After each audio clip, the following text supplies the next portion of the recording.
Hang on, I haven't pressed that button, have I? Silly sod. You'd have thought he'd know how to do the intro by now. It's unbelievable. You pay peanuts, you get monkeys, Duke. That's the rule, isn't it? Anyway, we can edit it out. It's fine. They'll never know. You know what, Rob? And just like that, he was gone. Oh, there you go. Right. Okay, I'll get this bit out the way whilst he's done a runner. Please don't forget to like, comment on, and share the stream to your social media platforms. Subscribe to our YouTube channel if you haven't done so already, and hit that bell icon for alerts on new content. And as always, ladies and gentlemen, we do thank you very much indeed for your support in this particular matter. And as I say, talking of support, Forged from Iron is proud to support Iron Supporting Food Banks. They are a group of West Ham United fans and friends inspired by the work of other football fan food banks around the country. They collect food and cash donations from Newham Food Bank in Beckton, who supply 7 distribution centres in the borough, 7 days a week, and hand out several hundred 3-day emergency food packs every month to families in need. They are also working with other groups to improve conditions for vulnerable adults and children in the Newham community. They are supported in their efforts by West Ham United Football Club, the WHU Foundation, LS185, London Legacy Development Corporation, Newham Council, the Met Police, Spire London East Hospital, Expedient Security, and a large number of West Ham and football fans. You can help by making a donation to their Just Giving page. You will find the link to this in the description section of the video details in this stream. Thank you for your support. Come on, you Irons. Ladies and gentlemen, you are here for our discussion tonight, focusing on Matchday 12 of 38 in the Premier League, which finished West Ham United 2, Bournemouth 0 at London Stadium. Both Duke and I were there at the London Stadium to witness events unfolding. Duke, an hour before kickoff, the team sheets were announced, and we discussed this in the match preview, did we not? Where I said that, in my opinion, at that moment in time, I thought it was imperative for us to put out a lineup that said, we're going for this. Now, the lineup was announced. Tell me, what were your thoughts? Well, if I'm honest, I was too busy trying to meet people before the game. Duke, you sound rather distant. Why? Robert, we're going to fall out. Let me have a look. Oh, that's you came on.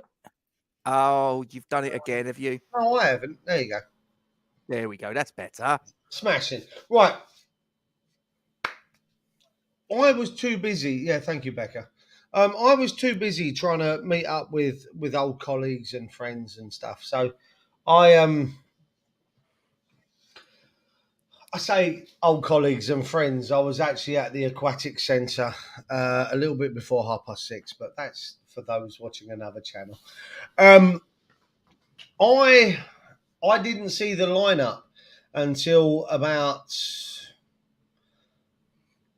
I'd say about 7:30, walking up the stairs to 203. And I actually saw messages before I saw the lineup. So I saw messages from you guys in the chat, messages from my brother in another chat, talking about Flynn Downs in a 10 was what I saw. And I was confused. I was like, what the... I don't think you were And then alone. I looked at the... Hang on, we've got company. Hey, Logan. Right, mate, you ain't got clothes on, have you? Can you put that away? Oh, he ain't got his little chap hanging out, has he? Look, We're gonna get taken down. you're going to get me banged, right? Hang on. This is completely unscripted, ladies and gentlemen. What can you do? I'll tell you what. To save any embarrassment, I'll just remove you momentarily. You're still with us, Duke, but is he? No, I'm back. There you But he's now got my West Ham shirt wrapped. No. Right. I'll tell you what. I'll just remove him just for a moment, whilst Duke attends to his son. These things happen sometimes, ladies and gentlemen. If any of you that are watching that have got kids, you can understand that sometimes you could be doing something. You know, it could be a little bit of DIY. It could be you're trying to do a little bit of work from home, and your kid comes along and disturbs the flow. Anyway, Duke. No point as that, that was on TV that some kid came in. You remember on the? I hope not, Epic. No, I doubt it. You didn't see anything. Yeah, he's like his No. dad. Hung like a hamster, eh? Yeah, right. So anyway, I was saying, I was going up the stairs, saw the lineup, and once I'd dicked around a bit with you guys in the chat, and I'd had the conversations, and I really had a look at it myself. It's quite clear it was going to be a 4-3-3. I know your thoughts on it, and with regards to if he was to play the three that he played. We had this discussion in the preview. If he plays down Souček and Rice, we kind of had that. We kind of had that set up. You're looking at me, Rob, like my mic isn't great. No, you said 4-3-3. There was no way it was 4-3-3. No. But I'm convinced it was, right? I'm convinced it was. Even now. 4-3-3. Now, like I say, once I'd finished dicking around with you guys in the chat, I kind of went, okay, well, we do have to figure it out, because it was a strange one. But I was happy, and I'll tell you why I was happy. Okay. The security was there. Okay. Listen, we know what about. You talking about the ring of steel outside the stadium? Yeah. That was there as well. It wouldn't have helped anyone. They would have gone swimming in a canal. But the security was there, right? So the fact that Rice can go forward, which we know he can. You look. I use point in question the goal against Southampton. We know he can go forward. We know. Big potato salad eating motherfucker. He can go forward as well. We know this. We know that these guys can break late, get into the box. Declan Rice can drive forward. So we know that that's the case. With regards to Flynn Downs, I'm still on the fence about his going forward mentality. Let's put it that way, okay? But I was happy. I was happy with the fact that he's played in my opinion, 4-3-3. I know what you've got there, and that doesn't quite fit what I'm looking at. It was a 4-3-3. I was happy, Rob. I'll be honest with the lineup, the team he set up to play. I was happy. I am going to disagree with you. I was watching it from my vantage point, and again, your opinion. We were 4-3-3. From where I was sitting, it was clearly 4-2-3-1, because what I saw was Souček and Rice were pretty much parallel with one another. Especially when we was defending, they were parallel with one another. The other three were quite clearly ahead of them by about 10, 15 yards or so. And Skamaka was ploughing a lone furrow up front. To me, it was 4-2-3-1 all day long and twice on a Sunday. And it seemed very apparent to me that Downs was our playmaker, which was really strange. Really, really strange. He must have felt really... I don't know. I mean, look, it's his home Premier League debut, so it's probably what he's been dreaming of all his life, and he's been put in a position that is totally alien to him. Now, don't get me wrong, I thought he did the best job that he could do, but it was patently clear he was so out of position. He was so out of his comfort zone. He gave his best, but he's much further up the pitch than he's used to. I mean, you go back to that, what was it, away at Anderlecht? He had an opportunity away at Anderlecht. He openly admitted that he was like in nosebleed territory for him. That's not his area.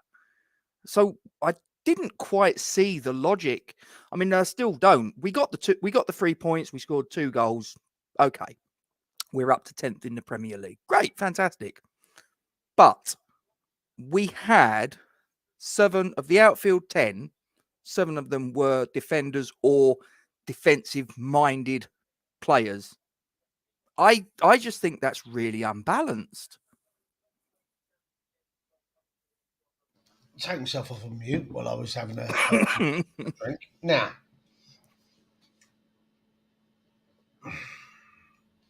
if I may, Please come do. away from this kind of talking about the lineup and whatnot, and bring it into the first half of the game, as is what we do now. Mhm. For the first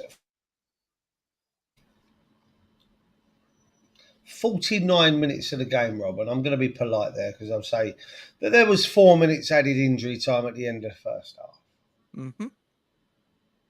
Bournemouth played with 11 men behind the ball. They did. They did. There's no denying that. There's no other way of going around it. 11 men. There was only behind one team trying to attack.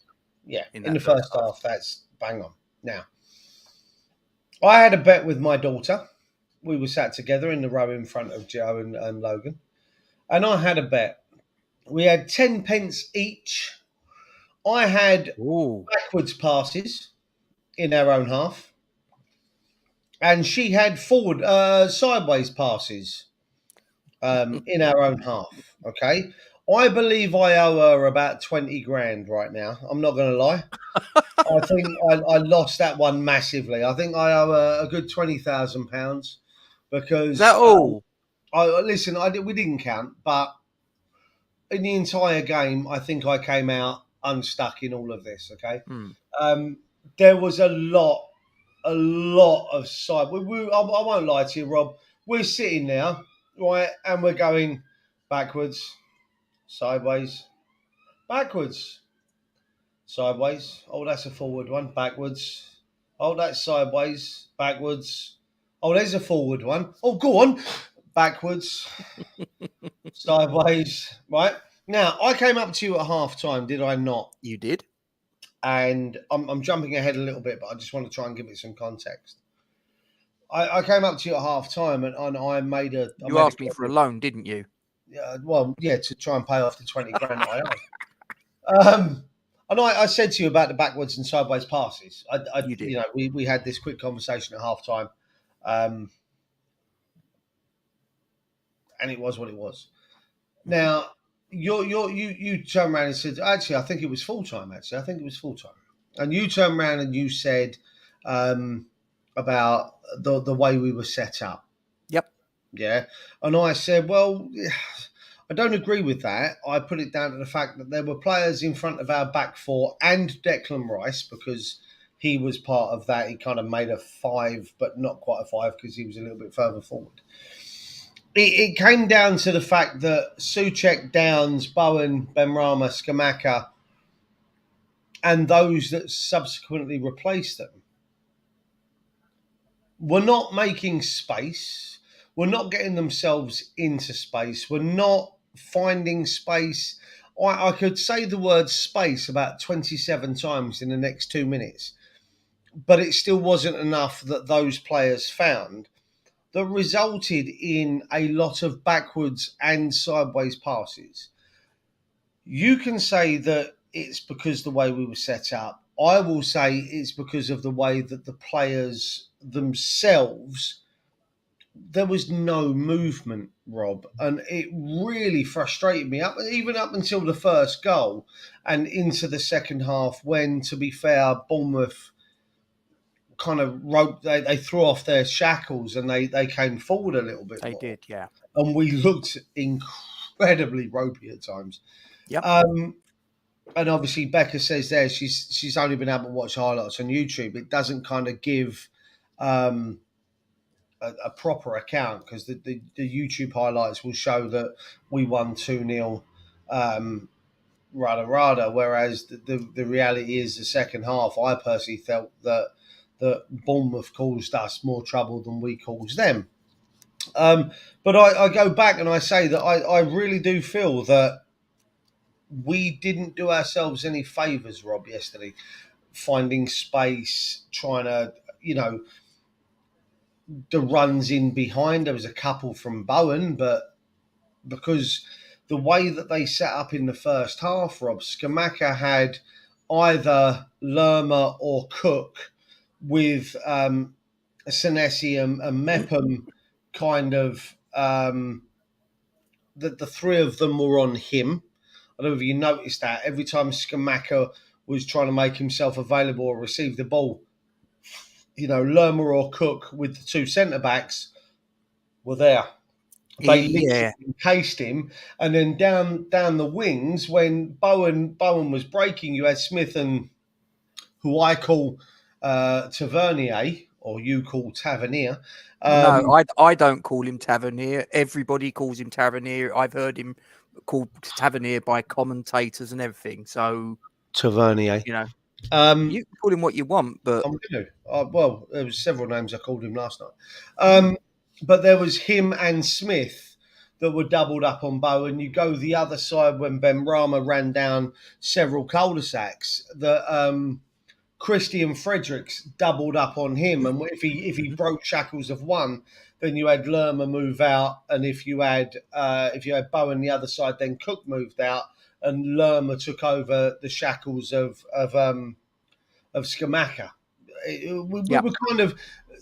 What I'm trying to say is our attacking front three in Benrahma, Skamaka, and Bowen were either doubled up or tripled up on, which really did create a lack of space, which meant it was difficult to find that out pass. Okay, even if we'd had Paqueta playing yesterday, which I did mention, I think to Grace at half time when we went down to get hot dogs, I think that Paqueta would have struggled to find that killer pass last night because of the way that Bournemouth was set up in the first half. I felt that our best chance of a goal in the first half would have been a set piece and a header from one of the big boys, which, lo and behold, Robert turned out to be. Well, you say that, but that first goal seems to have garnered an awful lot of wailing and gnashing of teeth from Gary O'Neill and from the Bournemouth side of the equation. Now, I have to be completely honest. I've watched the goal back, and I will say, hand on heart, if that goal was conceded at the other end, I'd be wanting it chalked off. Oh, doing my nut. But I have read and reread the current laws of the game on handball. As you would. Yep, and I have got them right here in front of me. Because I like to know what's going on. Now, I'll take everybody back 2 seasons to a game at Bramall Lane when we were 1-0 down and Declan Rice charges through from the midfield, scores what looked to everybody that was watching of a claret and blue persuasion like a perfectly good goal. VAR then obviously VAR checks every single goal that's scored. VAR looked at this goal and chalked it off. The reason being because as the ball was being being played by Declan Rice, the ball kicks up and hits him on the arm. Completely accidental. If I remember right, it comes off a Sheffield United player into his path, and the running of his arms, he kind of punches the ball forward, doesn't he? If I remember rightly. It was completely, totally not a deliberate action. It was accidental. However, the laws as laid down by IFAB at that time were if a goal was scored and there was a handball in the lead up to it, whether it was deliberate, whether it was not, the goal had to be chalked off. So that goal was, as the law stood at that moment in time, whether I like it or not, correctly chalked off. Now, that law... Excuse me? For those who don't know, including me, who's IFAB? It's the International Football Association Board. Thank you. They are basically, it consists of the FA, the SFA, the FAW, the Irish FA, and FIFA, basically. There's a lot of FAs in there, Rob, but carry on. Yeah. Anyway, that law has now been changed. It's Law 12. And I'm just looking at this little bit here on the IFAB website, and it says accidental handballs that lead to a teammate scoring a goal or having a goal scoring opportunity will no longer be considered offence. So that has now changed. Now, also, if you look at this handball, which it was, it was a, there was contact between ball and arm, no doubt about that.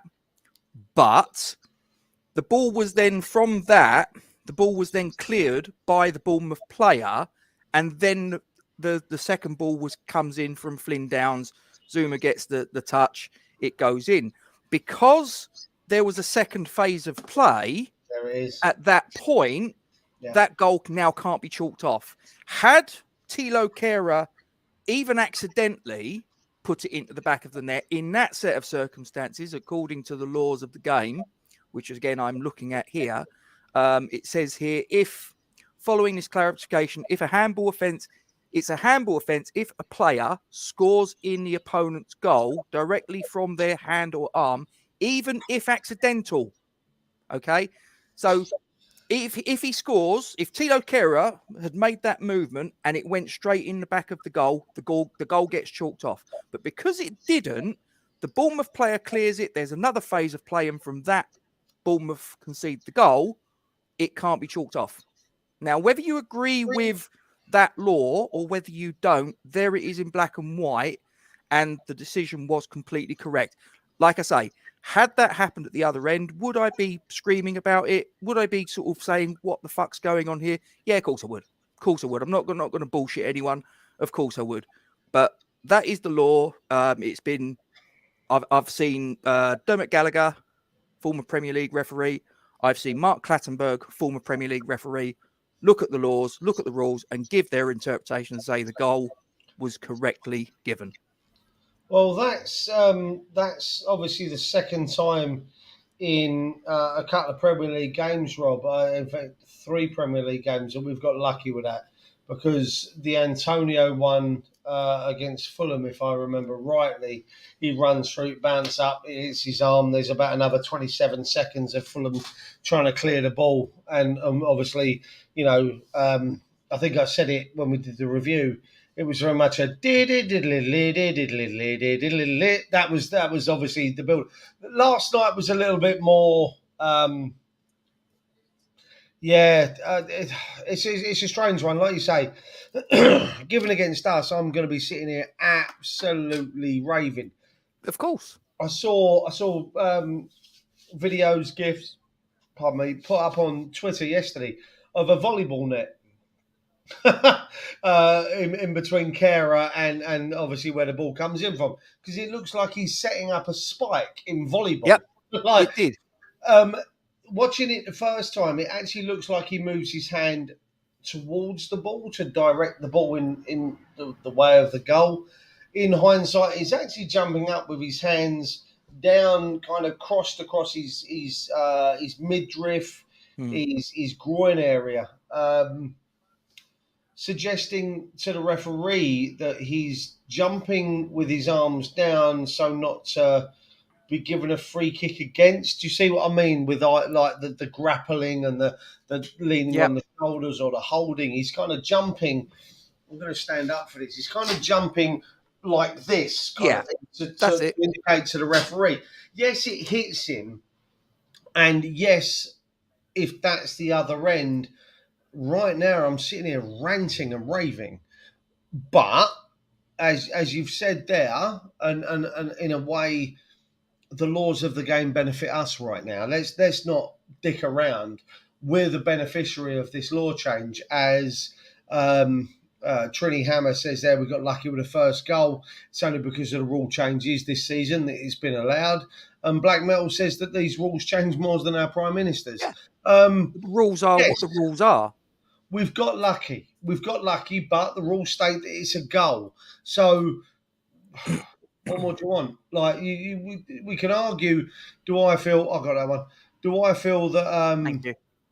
do I feel that we it's been a while since we've had one of them. Do I feel that we got lucky? We got lucky by a season, Rob. Let's put it that way, because last year that goal would have been cut out, wouldn't it? You know what I mean? So, Also, I think one other point that has to be made is I think that because the arms are inside the line of the body, inside his body, had will the arms later. been, but I think it's an important point to make. I think that's another thing that went in our favour. Had Tilo Kehra's arms been out sort of like that, even if it was accidental, because the arms are outside the line of his body and he's making himself bigger, again, that would immediately be handball, done, free kick the other way. But because his arms were inside the line of his body, it's less clear. You know, it's not such an obvious thing. He's not making himself bigger. We'll come to that at the end, at the end of the 90 minutes, shall I say? But you know, the key point there was he wasn't trying to make himself bigger. His silhouette. He wasn't trying to make his silhouette bigger. His body was within the confines of his own outline, shall we say? So, as much as Gary O'Neill, who, if I may, looked very ill. I did make a point of this. I don't know what the situation. He looked very jaundiced, Rob. In the I watched the game back this morning, and I did say that. And even at half time, when he goes and he kind of walks onto the pitch, kind of calmly, and then for the last 10 steps, looks really angry. I don't know if he got booked for it or not, but people around me did say that he got booked. I understand his anger. I get it, but no, like I say, he looked quite jaundiced. He looked quite yellow skinned. Where you know, in the on the TV highlights, I recorded the whole game and I watched it back earlier, and he did look very yellow. So I'm hoping that there's not any underlying, obviously, medical conditions for the former West Ham legend. Fuck it, I'll give him that status. But we went in, Rob, at half-time 1-0 up. It was a goal that did go in our favour. Oh, hey, listen, Gary O'Neill's a legend. Leave it alone. Do you think we were lucky to go in 1-0 up at half-time? Well, let's put it this way. Which of the two teams do you think was trying to impact on the game in a positive fashion? Well, as you've already said that Bournemouth didn't. Yeah, I think we were at least trying to attack. Now, you could turn around and say the quality probably wasn't there, the finish wasn't there, the final ball, but we had a number of opportunities in that first half. I mean, Flynn Downs, he had a shot. There was another shot, I think, from Cresswell that went wide. There was a few opportunities. Bournemouth didn't really do an awful lot in that first half. There was one team that was really trying to force themselves. I thought that Bournemouth were wasting a lot of time, a lot of, the dark arts. So you've seen it so many times. They're wasting time at free kicks and all the rest of it. I think that we were fortunate to get the goal? Yes, I do. But on the balance of things, given that we were the team that were on the attack, do I think that a 1-0 advantage at halftime was out of line? No, I don't. Just quickly on this one, I was just writing you a message. I'm gonna, if I may take this one, just coming away from where we were at there for a second. JP, what I will say is, you say Kehra's arms are in a natural position. He was actually keeping his arms, as we've said earlier, within inside his own body silhouette. You can say it's unnatural, but he wasn't making his body bigger in a way that benefited the attacking play or the defensive play, depending on the way you look at it. His arms were inside his own body. He wasn't here. It's not like he knocked the ball down. I mean, I saw a penalty shout at the weekend. Can I just make a point, Duke? Yeah. I'm just reading again the rules, and there's nothing that says about the arm being in an unnatural position. It does state about making the body unnaturally bigger, yes, but there's nothing actually in Law 12 that says about an unnatural position. I'm looking at it right now. And you know what? And essentially, that's what this does come down to. If anything, he made his body smaller by bringing his arms inside. He kind of like turned into a flopping fish. And, you know, we'll cover the penalty at the end, and obviously the Johnson incident in the second half as well, Rob, because I think that falls in the same category as our first goal. But going back to about did we go in front? Was it the right outcome for the first half? Yeah, I think it was. I thought the Cresswell one was saved. I'll have to go back and watch that. But we actually tried. We actually tried to break them down. We actually tried to attack, which is what I will say is it didn't look like that.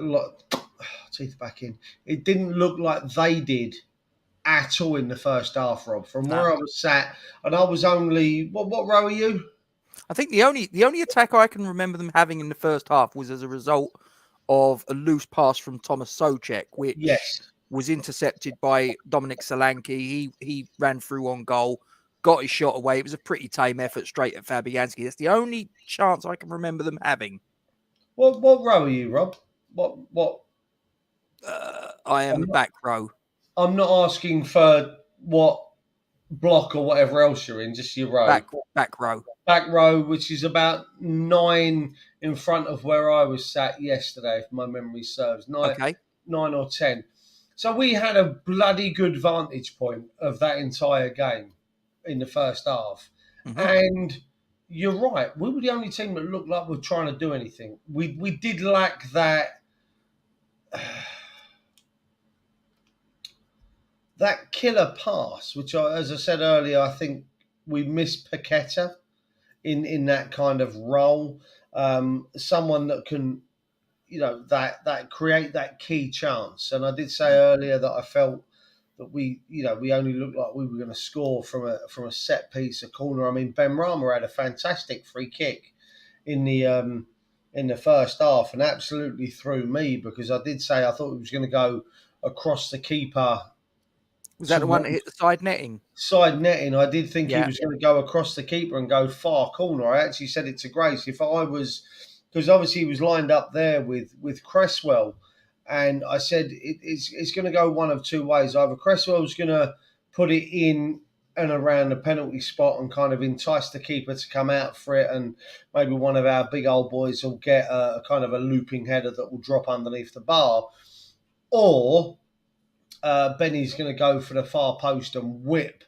What he did do was he whipped it near post, and I don't think he was far off, Rob. Looking at the replays today, he really wasn't far off from actually breaking the deadlock with that free kick, to be fair. Yeah. No, I mean, like I say, first half for me, we like I say, lacking in quality in the final third. Yeah. I'll hold my hands up to that one. And as I say, I don't think that having a number 10 that is actually by trade a defensive midfielder really helps, if I'm being honest. That's not Flynn Downs' fault. I'm not for 1 minute digging him out. He did the best he could, but that's on Moyes for me. Like I say, 10 outfielders. Like I say, that starting lineup just pissed me off right from the beginning. Like I say, 7 defensive minded players in the starting 11. And 2 goalkeepers on the bench. I'd like to know if ever in the 30-odd years of Premier League football, has a team ever started with a goalkeeper that got injured or sent off, needed to be replaced by another goalkeeper, and that goalkeeper then got injured or sent off? I'm pretty sure that's never happened in all the matches of Premier League history going back. In fact, I bet it's probably never happened ever. Well, maybe once, maybe when we beat Newcastle 8-1, that one aside. But why have 2 goalkeepers on the bench? You know that it's very unlikely one's going to get used. It's vanishingly small, the chances of 2 getting used, for Christ's sake. So why not get a kid from the under-21s, get a kid from the under-18s, even if you know they're not going to play, purely for the experience of it. and put him on the bench. Put an Ollie Scarles on the bench. Put a Freddie Potts on the bench. Put a Divin Mbama on the bench. Put a George Earthy on the bench. Any of them. Why put Darren Randolph on there? And again, I'm not digging out Darren Randolph. He's there because the manager's picked him. He's doing his job. If the manager's picked him, he goes on the bench. No problem with you, Darren, at all. But I don't see the point of it. Yeah, we spoke about Sorry, it. mate. No, but we spoke about it before the game, mate, didn't we? And we both said that it's quite frustrating that he has dropped two goalkeepers on the bench. Like, and if anything, if you really want to put two goalkeepers on the bench, put one of the kids there. Like you say, put one of the kids there for the experience. Still have your two keepers on the pitch. I don't give a shit. But yeah, no, I'll make you right. Yeah, there you go. But then we go into the second half, Duke. Did you see any change in the emphasis? Did you see any change in the tempo? What were your thoughts, sort of like the first 10 minutes of the second half? Well, listen, they came out second half, and obviously they needed to score. Let's not dick around. You know, they came out, and we kind of. Oh, we did the usual irritating shit, Rob, where we dropped deeper. What's this that Kent? Oh, this No idea. isn't something to do with the. I've heard a whisper. They've rescheduled the Boxing Day game? Is that what you're talking about, Kent? No, have we? What have we done? What's going on? I've heard a whisper that that our game on Boxing Day, which I believe is Arsenal, has been rescheduled. I'm guessing that's what Kent's on about. Yeah, listen, he probably did, Kent. And to be honest with you, what Jurgen Klopp does at Liverpool doesn't really concern me. And probably I'd like to know, is it something that he does regularly? Because it is something that Moyes has done regularly, putting two keepers on the bench. I don't see the point of it. I just think it's a complete waste of time. And I would much rather, I think you get better value out of giving it a match day experience, even if you know there's not a cat in hell's chance of this kid coming onto the pitch. Just here you go, son. Listen, I'm going to give you an experience. You're going to come with us today. You're going to be part of the first team squad. You're going to get a little taste of it. It's very unlikely you're going to be involved, but you're going to be there. You're going to be rubbing shoulders with the guys on the bench, and you'll experience it up close and personal. I just think that's much, much better than putting two goalkeepers on there. Just my opinion. Oh, 8 p.m. kickoff on Boxing Day. There you go. You got to do something, Duke. Yeah, give me two, mate. I just got to run off and sort something out. I think you need to change. Hang on. Okay, no problem. Okay. Right. Okay. So 8 p.m. kickoff for the Arsenal game. Yeah, that's typical that it would be our game that gets fiddled with. But there you go. Just having a look at your comments, guys. So what we got here from Trini? He says, even when Bournemouth opened up in the second half, we did not get at them at all. Well, I mean, look, in a 90-minute game, even if it's the top team against the bottom team, it's very rare that you're going to have a team totally dominate for 90 minutes. Very, very rare. Now, they had about a 10-minute spell in that second half where they put us under pressure, where I thought we were sitting quite deep. I thought that we was kind of allowing them onto us a little bit. But it does. I believe, this is just my opinion, I believe there is a direct correlation. Oh, hello. Tell you what, I will take you up on that offer, Mr. JP. I tell you what, bear with me 2 ticks. I am just going to send you, if you guys can just sort of stand this sort of nonsense of me waffling away incoherently just for a little bit longer. I'm going to send Mr. JP a StreamYard link, and if he wants to come on, I will gladly accept his very kind offer. No, right. Do apologise about this, John. Hang on a minute, mate. I'll get you in. I'm in. Oh, you're back. I'll tell you what, John can come in anyway. I don't care. It was, he needed change. That's all it was. Someone had won a ton out of the fruit machine. He needed notes. I'm just in the process of sending JP a link. Yeah, no worries. He can come on and join us. Where did we get to? Last thing I was talking about was the 8 o'clock kickoff at the Arsenal game on the on Boxing Day. Oh, well. No, that was it. I was talking about the there was a phase when the game the thing changed on its head a little bit, and Bournemouth actually did start to attack in that second half. The score was 1-0. I thought we were sitting very deep. Did it seem to you, Duke? And again, I don't want to blame people and all the rest of it, but whether it was coincidence or not, I don't know. But it seemed to me that seemed to happen around about the time that Scamacca was withdrawn and Antonio came onto the pitch. Do you think that's me sort of like putting 2 and 2 together and making 36, or do you think that there was a connection? Listen, we could argue that till the cows come home, can't we? You know, your opinion, my opinion. I'm not saying you're wrong. I'm not saying you're right, but I have to say when they decided to make that change, I was quite frustrated. I'll be honest, because I don't. Apart from the fact that I had Scamacca in a bet to score, I don't get what his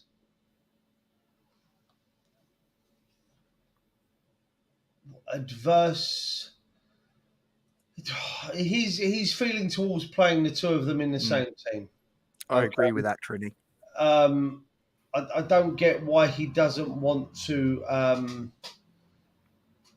set up kind of in a 4-4-2, 4-2-2-2, 4-2-1-2, 4. I don't get it. I don't get where he's.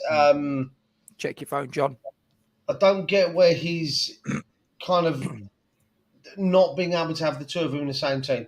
If he wants to continue with the two defensive midfielders in there, he can. Okay, he can. All he has to do is go 4-2-2-2. And then what you can do is you can still have your two wide players in Bowen and Benrahma, Fornells, Cornet over on the left, I suppose. And then have Antonio and Scamacca up top. Listen, we know that Antonio will drift wide. He will drift wide left. He will drift wide right. Drift wide right as well, because that's what he does. But what that does is that allows Cornet on the left and Bowen on the right to be able to drift in and still have that two-man attack. Personally, looking at last night, looking at the way we set up, looking at the way we came out in the second half, looking at the way that Scamacca was doubled and most of the time trebled up on, by throwing Antonio into the mix, Rob, as a 4-4-4-2, a 4-2-2-2, I can only think we benefit from that. Evening, mate. How you doing, JP? I'm very well, guys. Jokey, it's nice to see you under slightly better circumstances than the last time I saw you, mate. The last time, indeed, my man, indeed. But yeah, keeping well, guys. How you two keeping? Yeah, plodding along, my friend. You know how it is. Rolling with the punches, I think is the phrase. How about yourself? Yeah, not bad, mate. Not bad. Just trying to get rid of this bastard of a cough I've had for the last couple of weeks. It's been pissing me off. No. As you can hear, I'm a lot more nasally. I sound like I'm from Birmingham in comparison to how I did a couple of weeks ago. I'm doing all right, chick. I'm doing fine. I'm doing all right. That's more Scouse, that. I don't know why. You went for about 3 different accents. Was you there yesterday yourself, John? I'm Shrek. Was you there yesterday, John? I was, mate. I was. What was your viewpoint? I mean, do you think that? I mean, obviously we discussed sort of like the handball, yes, no, whatever. But just do you kind of agree that although the goal may have been fortuitous in how it came about. Do you think that a 1-0 advantage at halftime was undeserved?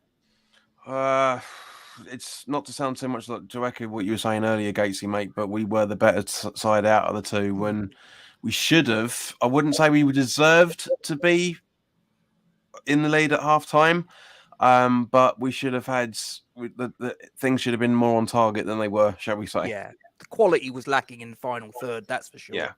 But we were the team that was trying to attack. So I'd like to briefly, if we can, before we go on to talk about what happened in the last dying embers of the match, and we've just touched on the phase where Scamacca comes off, they start to put us under pressure, blah blah blah.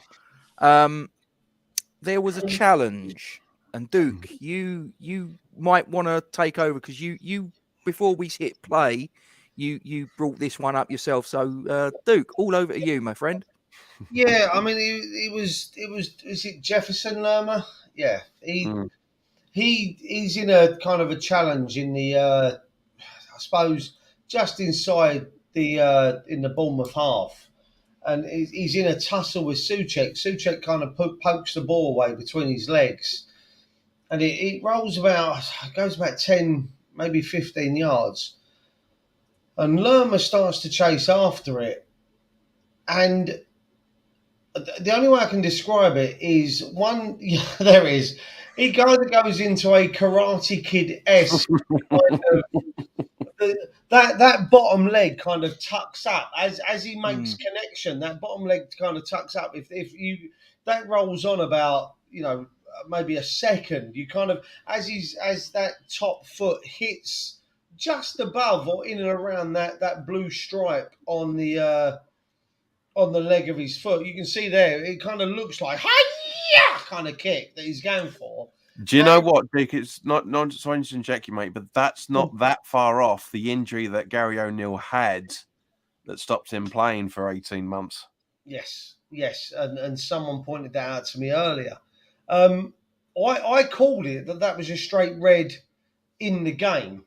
Live as it was happening, the referee gave a yellow card, and I was sitting there with the missus and my youngest, and I was like, "That's a red. That is so reckless. That is such a.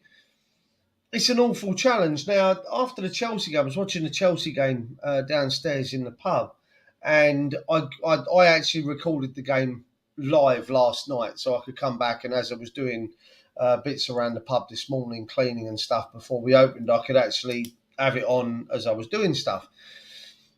So I actually put it on the 54th minute, and I was showing the 2 or 3 people I was watching the Chelsea game with, and I was pointing out that I felt it was a straight red. And Rob, you've been to my pub, and you know the area at the end of the bar. We've got the pool table just off to the back, and there was 5 or 6 people watching the Chelsea game, getting ready for the City game to come on. And obviously, as I'm rewinding and going through the motions of watching the replays and stuff, I could hear the guys in the back of the pool room going, "That's a red! Fucking hell, that's a terrible challenge! Look at that!" And then one of them peers his head through the archway and goes, "Show that again!" So I put it on again, and the 6 of them were discussing it. It was a straight red. It was awful challenge. It was reckless. He was out of control. And as the pictures showed, Rob, there, and get your boy's opinion on it, he jumps into that challenge, both feet off the floor, studs up. He's literally, the only thing that kept him on the pitch was the fact that Scamacca stayed on his feet. Yeah, agreed. And it's just that, Dukey, as well, for that matter. The officials were absolutely awful last night. Wouldn't they just? They missed up. For example, in the first half, we should have had a corner. It was a goal kick. And likewise the other way round. And when Antonio came on, the ball was completely out of play. Yet they allowed him to keep it in. And I'm not complaining from that point of view. It was obviously towards the end of the second half, but it was just that some of the decisions we were sitting there going, "Hang on a minute." I mean, to be fair, I mean, I know Coot's only been in the Premier League. Was it this season? I think, if I remember correctly, this or last season. Yeah. Up until about the hour mark, I think they got pretty much everything spot on. To be fair, it's just for the last half hour or so, give or take a couple of linesman decisions, the game just seemed to descend into chaos, and you didn't know what was going to be a free kick, what was going to be a corner, what was going to be a goal kick, nothing. And I think it started there on that red card. What was a red card? That was 54 minutes in, and as you say, David, it kind of descended after that. I think that was where it started to go wrong for the officials. And also, for that matter, because obviously when there's just decisions that the FA overturn, I'm surprised that wasn't looked at. Nobody's talked about it, so that's why it hasn't been looked at. No. But at the same point, well, the problem is, from my understanding, because the referee has punished that with a yellow card. Again, Rob, you will probably go through, 762,000 pages of the rule book to correct. I've got it here, as is your norm. But from what I'm understanding is because he's punished that. Actually, at the moment it happened with a yellow card, that they can't interject because it's in his report, and it's only the other way around, isn't it? It's only if a red card, and it shouldn't have a red card. Yeah, if he doesn't see it, or if it's in retrospect, but because he's punished it, from my understanding is they can't intercede. Rob, is that right? That is correct, because the referees dealt with it by issuing a yellow card. Then there's nothing more to see. But here's the thing. Now, again, I'm looking here. This is Law 12 of IFAB. Serious foul play, right? Have you had your Androids removed, mate? I'm looking at the book, and there's paragraph 16. No, I mean, listen, it's important to do this. You're right. Tackle or challenge that endangers the safety of an opponent or uses excessive force or brutality must be sanctioned as serious foul play. Any player who lunges at an opponent in challenging for the ball from the front, from the side, or from behind, using one or both legs with excessive force or endangers the safety of an opponent is guilty of serious foul play. Now, the sanction for serious foul play is a red card. But now, as Duke said, doesn't mate, say there. He stood on his feet, and therefore it wasn't noticed. That's the thing. But when you say it wasn't noticed, well, it wasn't noticed to the degree that you've just said. You've mentioned he was noticed because he saw it as a foul, but it wasn't. I'll tell you what, he's rolling all over the place. That's a red card. I'm guarantee it. Yeah, he actually, if you watch it, and as I say, I was watching it downstairs with the guys in the pub. As the tackle comes in, that foot is down. But he kind of hops with the challenge. So as the challenge connects, he kind of, that leg hops to one side, which allows him to keep his balance. As Kent says there, was it Kent? No. If his foot was planted, he suffers a serious injury there. I can't see it there. It's Trini. There it is, Trini. If his foot was planted, but because he hops as that challenge comes in, he kind of hops to one side, so he kind of takes the motion of the challenge with him, which allows him to stand on his feet, and B, stops him from sustaining that serious injury. That's easy for me to say. That saves the guy. That saves Lerma the red card because he hops to one side and kind of cushions that impact away from the serious injury. That's the whole reason he's still on the pitch. I mean, absolutely, you're absolutely right, mate. And this is one of the again we were talking about earlier when we were talking about the confusions between the rules of changing of handball. About a little while ago.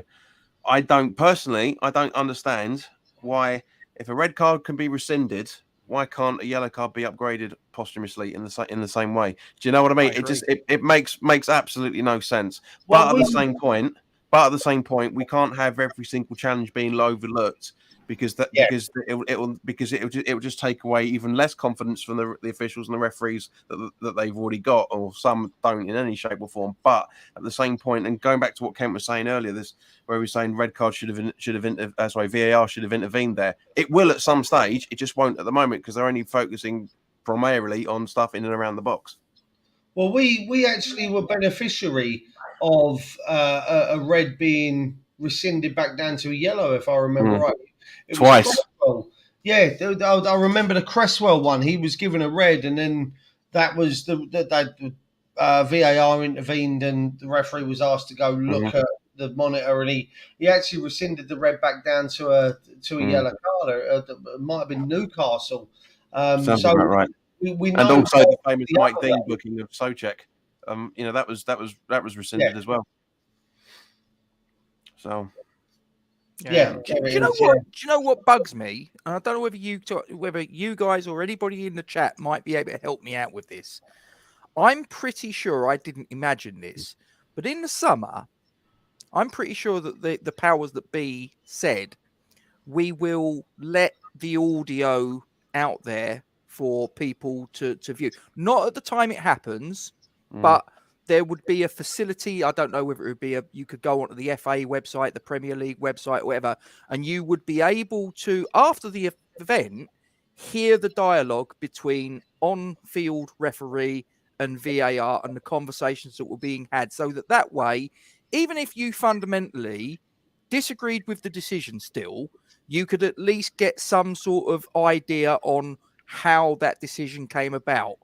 Now, I thought at the time, oh, brilliant. Okay, I'm not going to agree with every decision that they're gonna make, and the conversation won't always be something that I'll agree with, but I'll at least be able to come away and go, I don't agree with the decision, but I can understand why now, having listened to the conversation, why that was how you got to that decision.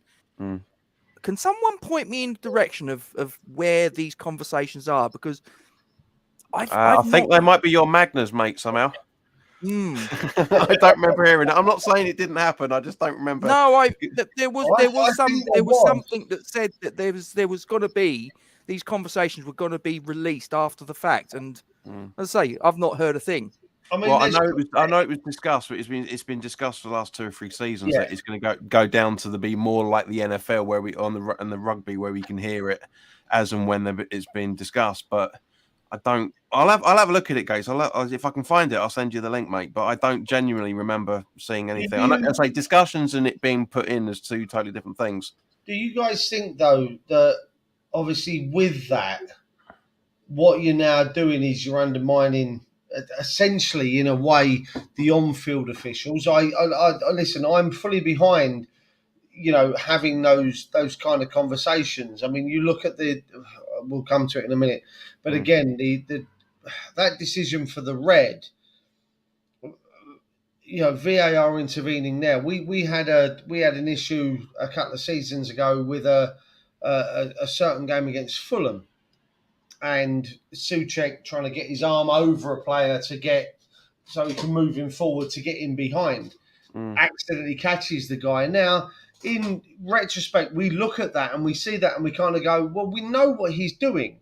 Okay, it's our club and we're going to defend our player. But I'm pretty sure if I was watching that in any other game in the Premier League, even in the same game, and a Fulham player going, let me get my arm over you, you can quite clearly see that that's not a deliberate action, okay? Yet VAR goes in the ear roll. The referee goes off to look at his monitor, comes back, bang, red card, Souček's gone. Well, hang on a minute. The referee's kind of... in the same way as yesterday's game, the referee's got that wrong in the VAR's eyes, okay? The VAR would have looked at that elbow by Souček and gone, ref, in your ear roll, have a look at monitor. We think he's done that deliberately, have a butcher's.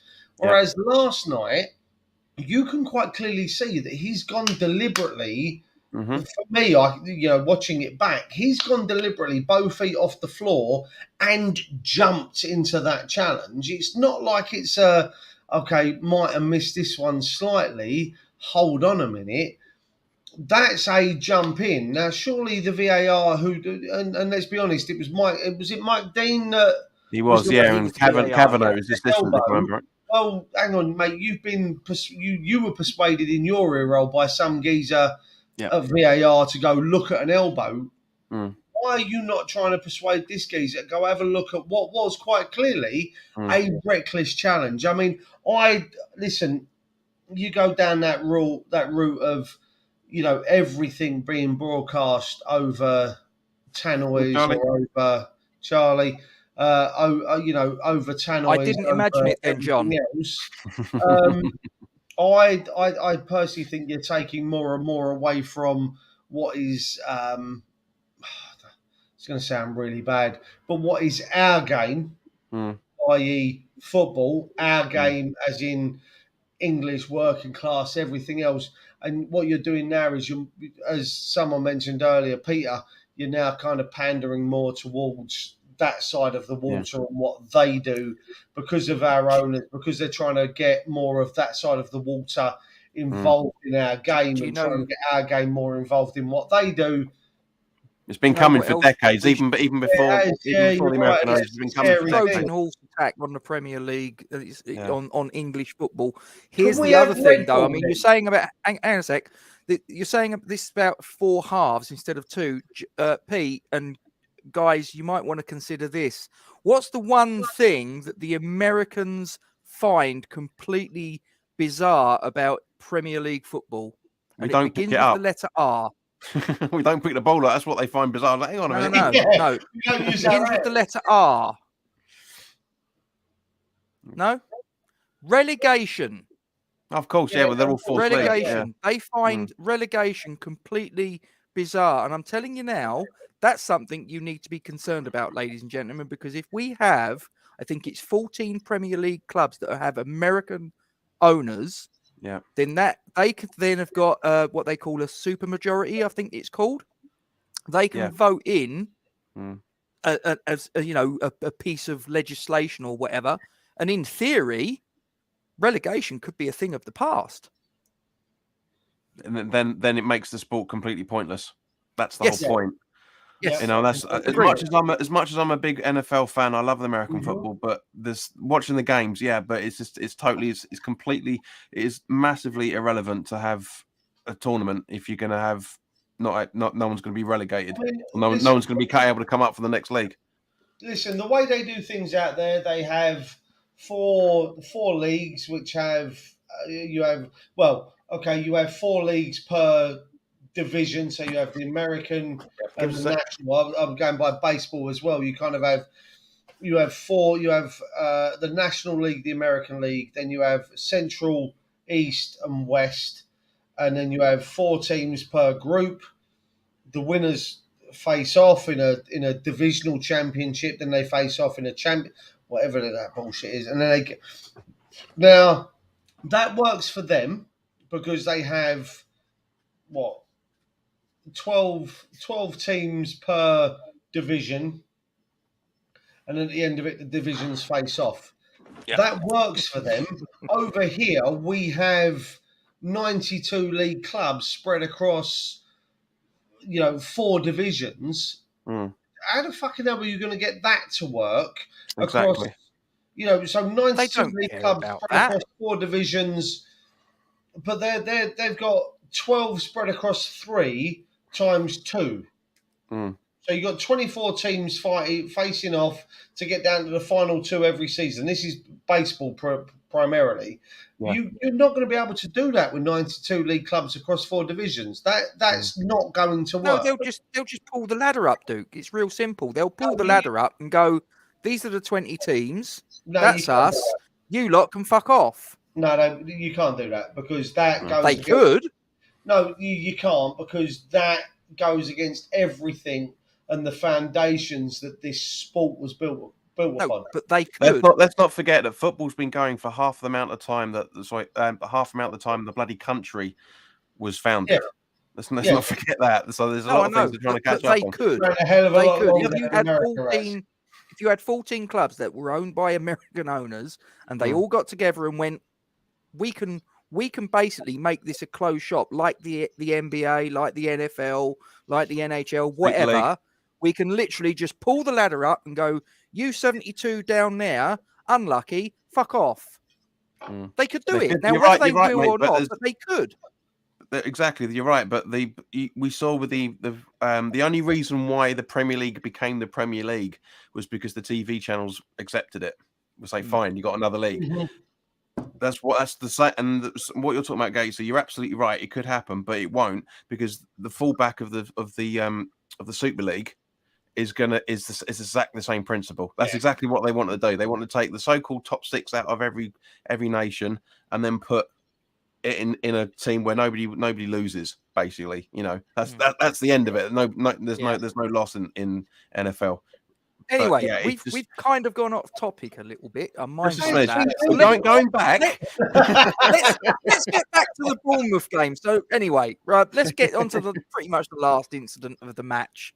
I'll come to you first, JP. Penalty, yes or no? Not for me, because for him, he's sliding in as I said in my review. He's not in an unnatural position. His hands are out to balance himself, which goes back to what we were talking about earlier. And I do genuinely think that Soufal noticed his arms like that and booted it at him in the same way that you guys were talking about the Sheffield United handball for Dex a couple of seasons ago. It's the same thing. But at the same point, to quote what you were saying earlier, Gates, the other way round, mate, if that was the other end of the pitch, we'd be screaming for a penalty for that. So it's 6 and 2 3s from that point of view. Well, that, again, just to share it with everyone, that is the handball law. Now, again, there seems to be a lot of people that say about their arm needs to be in an unnatural position. There's nothing actually there that says arm being in an unnatural position. There is a paragraph that says, or a sentence that says, a player is considered to have made their body unnaturally bigger when the position of their hand or arm is not consequence of or justifiable by the player's body movement for that specific situation. But isn't that the same thing? Unnaturally bigger. You can argue is that. That's the thing. Is that semantic? You know what isn't I mean? it? Yeah, that's the point. This is what I was saying earlier about the reality versus what was been written. It's completely opposite to how the world works. When someone, Gates, I'm glad you mentioned this earlier when you were saying about the fact that the unnatural position is out of the equation now in terms of how we've known about it for the last few seasons. But it is still there. It's still in that same. It's just been. Exactly. The wording has changed, but it's still exactly the exact same position. So, in my opinion, if Kehrer had jumped up like that and it hit his midriff and gone either way that everyone's been talking about, nobody would be batting an eyelid. But because he's jumping unnaturally in the way that they're taught to jump. Yeah. Right? And as we know, with the defenders have to do that now and have done for the last 10, 15 years. That's not a natural position. We're not all born like Liam Gallagher on stage. We're literally just like that. It's just crazy how the reality and the sport doesn't come in together. Yeah. Duke, penalty, yes or no? I'm going to go against the grain here and say yes. I mean, I hear JP what you're saying. But you've also, in a way that you've defended your argument, you've kind of contradicted yourself as well slightly. And exactly. As I said, if it was the other way round, if it was a West Ham player, the Bournemouth fans would be screaming left, right, and centre for it. Yeah, no. What I mean by it is you're saying there, nowadays, you go back to the Fulham game and. We get the penalty because the players are wrestling. Let's be honest. That's gone on from time immemorial. Defenders will stand there with their arms out, kind of corralling an attacker into this kind of this body section. So they run at me. They're going to roll down my arms either side into my chest. Well, I can't go nowhere, ref. You only have to look at the Tottenham goal. Was it Wilson? Typical, wasn't it? Him and Lloris clash. Now the argument is where is Wilson meant to go? Well, I won't lie to you. I watched that goal and there's part of me going, well, hang on a minute.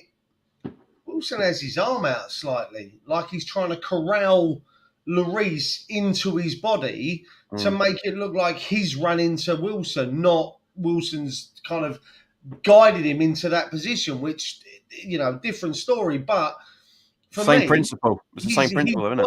He's worked the player into his body, which means for me it's a free kick in the same way that it wasn't a penalty the other week. But that being said, he was warned, stop doing it. Now, go back to your comment about defenders being told if they're squaring up to a player and facing up a player that looks like they're going to cross, get your arms behind your body. Now, as you said, that's not natural. Okay, this is natural. Arms at the side of my body, moving around, floopy. This isn't natural. Okay, the way Kara jumps, arms in front of him like this to stop the referee kind of giving a free kick against him because his arms are all over someone else. Yeah, We say that's not natural. It's not a natural position for anyone outside of a footballing environment. You said there players are now coached to do this, arms behind the body. Yeah. Trying to keep your arms down when you're jumping because, let's be honest, Andy Carroll received a red card against Swansea, Flores, because he's jumping up and the arms natural. You've got to use your arm to look like a bird on camera. But we did when you went like that, mate, that's for sure. He can't jump like this.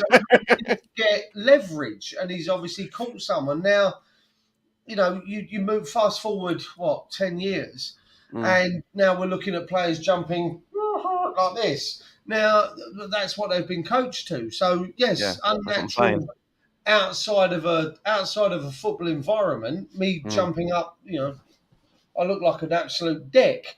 But that's what players are now taught to do. No change there, then. Going in for a challenge with your arms behind your back, I'm not going to, in my everyday life, confront someone with my arms behind my back. Well, I might do in my industry, but it's you now do what with the they're wife. do. So, in this day and age, jumping as a footballer, that's natural. Confronting a player with your arms behind your back as a footballer nowadays is a natural sort of thing. Jumping in for a defensive tackle with your arms all over the gaff can now be interpreted because we're teaching our footballers differently. This is normal and this is normal, that this isn't. And it just depends on, if we hadn't have had Mike Dean in the VAR box yesterday, someone else sees that differently. It ain't a pen. It just depends on everyone's interpretation. For me, his arms are all over the gaff. It's a pen. I listen. 20 years ago, I played as a defender. I would have jumped into a challenge with my arms up like that. But because you've got to, otherwise you're knocking yourself out. If you fall on the floor, that's the thing. Yeah. I think the thing for me, and I think it was Neil that said earlier, the thing that kind of makes me sort of. And it's one of those where I don't think I fall down categorically on one side or the other, penalty yes or no. I think probably on balance, I'm 51-49 penalty yes. And the reason being was because the point that Neil made, if you look at the face of Zamora after the contact, he looks incredibly guilty. He just looks like, he's had his hands in the cookie jar and he knows he's been rumbled, sort of thing. It's that sort of he look. he knows the rules. There's the difference. It's not I mean, intentional. I mean, at the end of the day, if we're out on a football pitch, right, and I go sliding into one of you two, I'm going to be doing the same thing, exactly the same way that he was doing. So that's why he got up and looked sheepish, because he knew he did the right thing, but he knows he's going to get punished for it. Yeah. JP, how old are you, if you don't mind me asking? 42. So you're roughly this. I'm 43. Gatesy, we're both significantly younger than you. But let's not talk about winding the clock. The fact that that's what we knew playing then.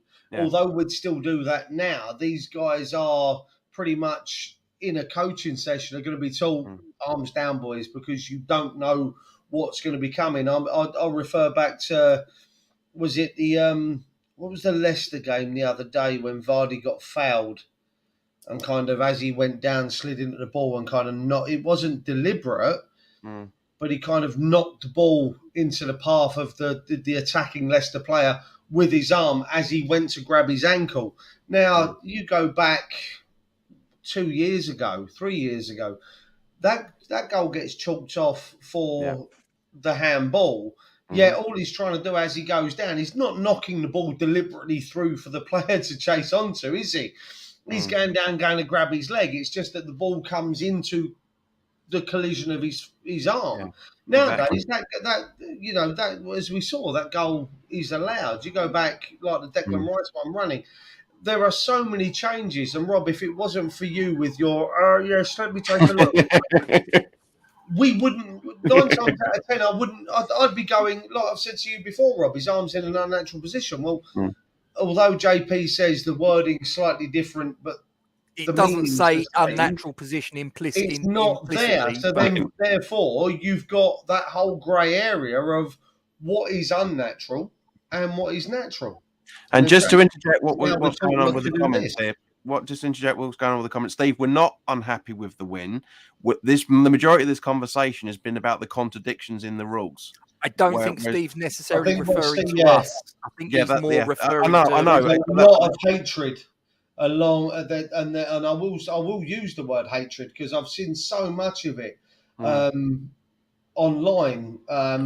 And there was a comment that I saw earlier, and I will jump in on this one. Someone mentioned that Moyes was dead earlier today. Yeah, but this is social media. You get in front of that bloke, and he's buying you a pint. I'm telling you now. I wouldn't even give those comments the time of day, to be honest. Yeah, because fans fire. You know what I mean? But so the penalty was given, and to be honest, it was one of those where if it hadn't have been given, I'd have gone, okay, fair enough. But it was given, and it is what it is. Benny, now he had it was quite surprising that Moyes hadn't brought him off by that. Alan Shearer's in the room. Now he's fucking off now. Yeah, I know. But he just walked out like that, going like Alan Shearer's skull celebration. Do you know what? I thought Benny had, whether it was his best game for West Ham, I don't know, possibly not, but it was one of the better performances. I thought he was, like I say, we were lacking in quality, and there were times when his final ball wasn't quite, but you know what? He had a bloody good go, and he linked up really well Cresswell down that left-hand side. The right side of their defence was getting absolutely torn to shreds by those two. What was it? Didn't he have? Wasn't he? Didn't he? If I remember correctly, saying something like that, he had the most shots out of everybody last night. Benrahma, I believe, which is not unusual, to be honest with you. It's just so the reason why people would criticise him is because his finishing's crap. But at the same time, 95% of the football team's finishing's crap. So you can't not say it to everybody else. No, just looking here, in terms of his shots, we had 20 shots during the 90 minutes. He had 8 of them. 8 of them. I know it's the majority of them. Yeah, no, exactly. But there's if either of you guys follow the what was it, the 16, the rest of the 16 or whatever it is, that they put up a really, really good chart of everybody's goal involvement. Oh, the other 14, is it? That's it. That's the one. Yeah. And Benrahma's per 90 opportunities, 2.5 per game. And no one else was touching anywhere near that. Let's not forget that Benrahma had an absolutely brilliant start to the season. He was one of our best players from that point of view. And yes, at the end of the day, Moyes has been critical of him. We've all been critical of him. We've been critical of the majority of the squad for a lot of the time. But at the same point, he doesn't. He's like Fornals. He doesn't give up. He doesn't. He wants to score the entire time. And it was one of the best penalties I've seen taken for a long, long time. Is he on penalty detail for you now, John? I think with Bowen's miss on Wednesday was more down to the fact that it was a good save rather than anything else against Liverpool. But at the same point, those two, their ratios are the two up there. So if it's either going to be one or the other, I think it was a bit harsh. I mean, if Bowen hadn't have been substituted off by then, I think he would have taken the penalty himself. But Benrahma's stats from that point of view, if I remember correctly, he's like the second best penalty taker we've got. So in terms of his game, I know that Scamacca's in his record for his previous clubs have been brilliant, but he's not scoring pens in the Premier League. Do you know what I mean? Yeah. I know a lot of people have been saying, "Oh, he's our striker. He's been brilliant. He should do it." And I agree. We need a rotation. But at the same point, we need someone that's going to have, and again, it's the catch-22 of it. We're going to need to have someone that's got that history in it, but you can't have the history without trying to take the penalties in the first place. Yeah. all got to start at some point, hasn't it? Just Yep. before I come on to you, Duke, to reference the magnificent performance of Saeed Benrahma, the Algerian magician on the left-hand side yesterday. For those of you watching live, there's 25 of you. Do us a favour, drop a like on the stream. I'm just looking here. We've currently got 11 likes, so let's try and get that bumped up if you wouldn't mind. Thank you very much, Duke. It was a cracking penalty, and it was a good performance all round, wouldn't you think? Even you've got to admit it. Okay. I right. That's all. Look. He's. I'm gonna click a few comments, Rob. So if you could just let me do these ones. This one. There were far too many that I think were more in danger of knocking someone out in the crowd in row double Z yesterday than were on target.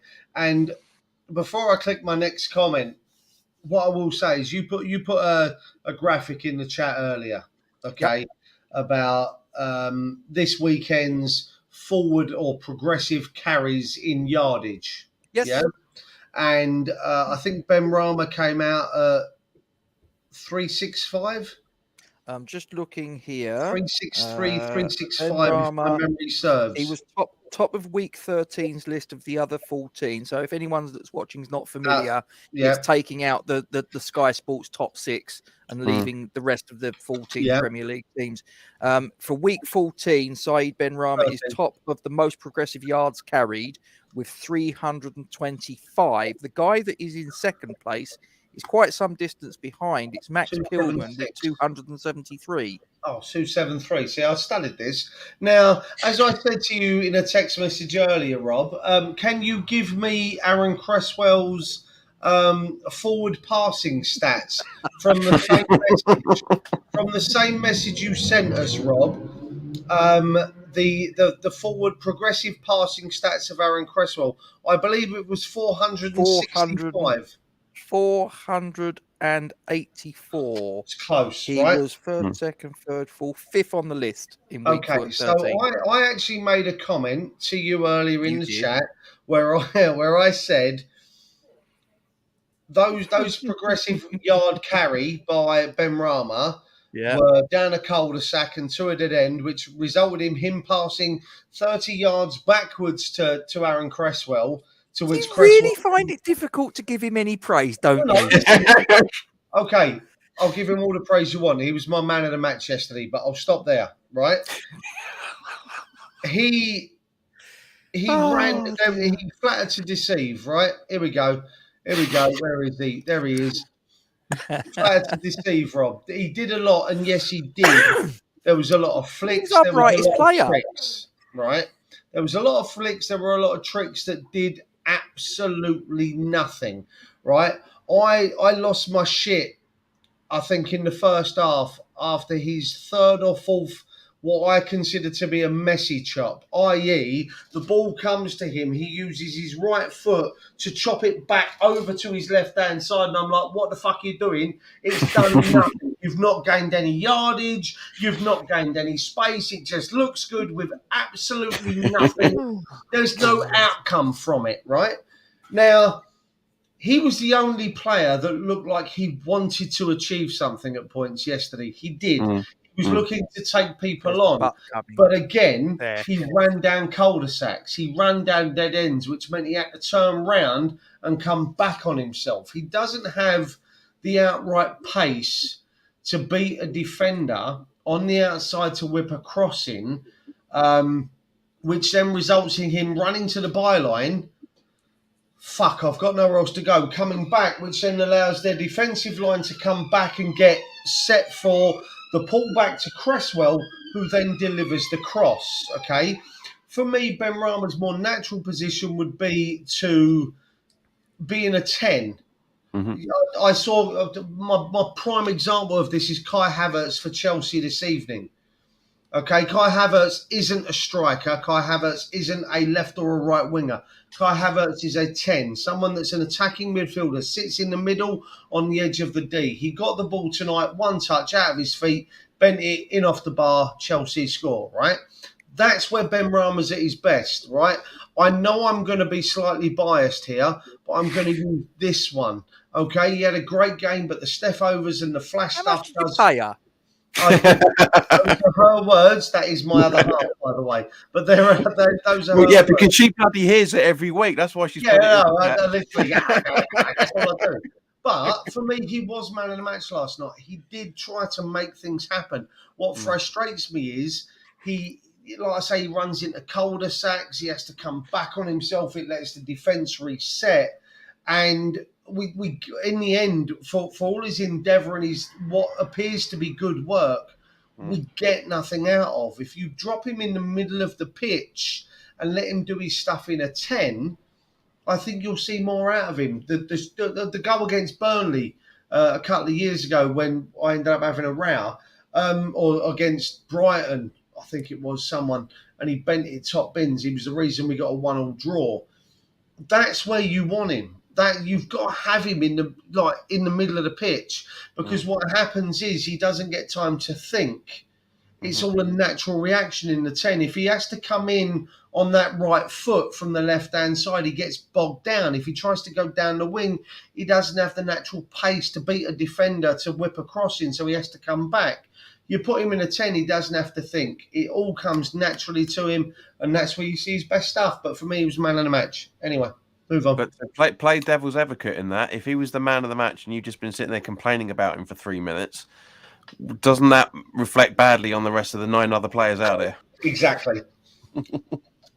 Exactly. It's like the Scott Parker promiscuous, man of the match when he was playing or not. Hang on a minute. I'll put her in a timeout. No, 5-minute timeout. She's blocked from commenting now for 5 minutes. That's it. There'll be a divorce proceedings. Hang on. www.divorce settings. Divorce proceedings. We're not even married, but now we're getting divorced, right? She's not backing me up. That's it. We're out. I'll wait for that door open. Let's get down to it, gentlemen. That result puts us. It jumped us up 7 places. It's jumped us up from 17th up to the heady heights of 10th. Yeah. 10th. Look at that. It's not looking so bad all of a sudden, is it? It never was, mate, because we're not even a third of the way through the season yet. People have been making out like it's the end of the season 3 weeks ago. It's as simple as that. It's what really does my head in is people complaining. Yes, a lot of it's been done was we're going to get relegated, mate. I thought we were going to get relegated last season because our start of last season, I should say, because we did so badly in the summer transfer window in January. We ended up securing a European place once again. You know, but that's the thing is you can't really judge a proper season until February, March time, or April and May is going to be because of the World Cup. Yeah, I said it earlier, JP. For the first time, I think it's 10 years, we have had 5 consecutive wins at home in all competitions. And it's also the first time for a decade we haven't been relegated either. People need to remember. Well, I'm loving that. Let's enjoy that. Well, remember, genuinely, this time 10 years ago, we were playing the likes of Barnsley and all that lot under Allardyce. Remember? Was that Barnsley away? We play on the floor. I think it was Vazte and Nicky Maynard that were. We were singing like that was mad. Wait, 11 years ago, that was it because it was 11-12 season, wasn't it? So, that's the point. 10 years on from the playoff final against Blackpool. If any of you, if I'd have known either of you two, and either of you had would come up to me and said, right, in a decade, mate, we're going to be playing European football and having an Italian starting striker in our side, I would have slapped you guys silly. I said to Gatesy in the preview, and Rob, you know this because I even mentioned it last night. Right now, we're sitting on 7 wins in the last 11. 3 of them were defeats. One of which was against Liverpool, which a saved. I won't say a missed penalty because I've took penalties in the past and had them saved. So it was a saved penalty. Thank you, Duke. Thank you. And a very lucky off the knee of Milner and off the bum of Alisson save. We lost one against Chelsea, which we all know how much I lost my shit on these videos over the fact that Bowen jumping over a goalkeeper consisted of a foul. Yet when I talk about the Lloris and Wilson one from the other day, we lost those two games. I'll give you the Everton one. Anyone watching, fine. We can argue that one all you want. But we've lost against Chelsea, Liverpool, and Everton. We've drawn against Southampton, and the other 7 in all competitions we've won. Right? Yep.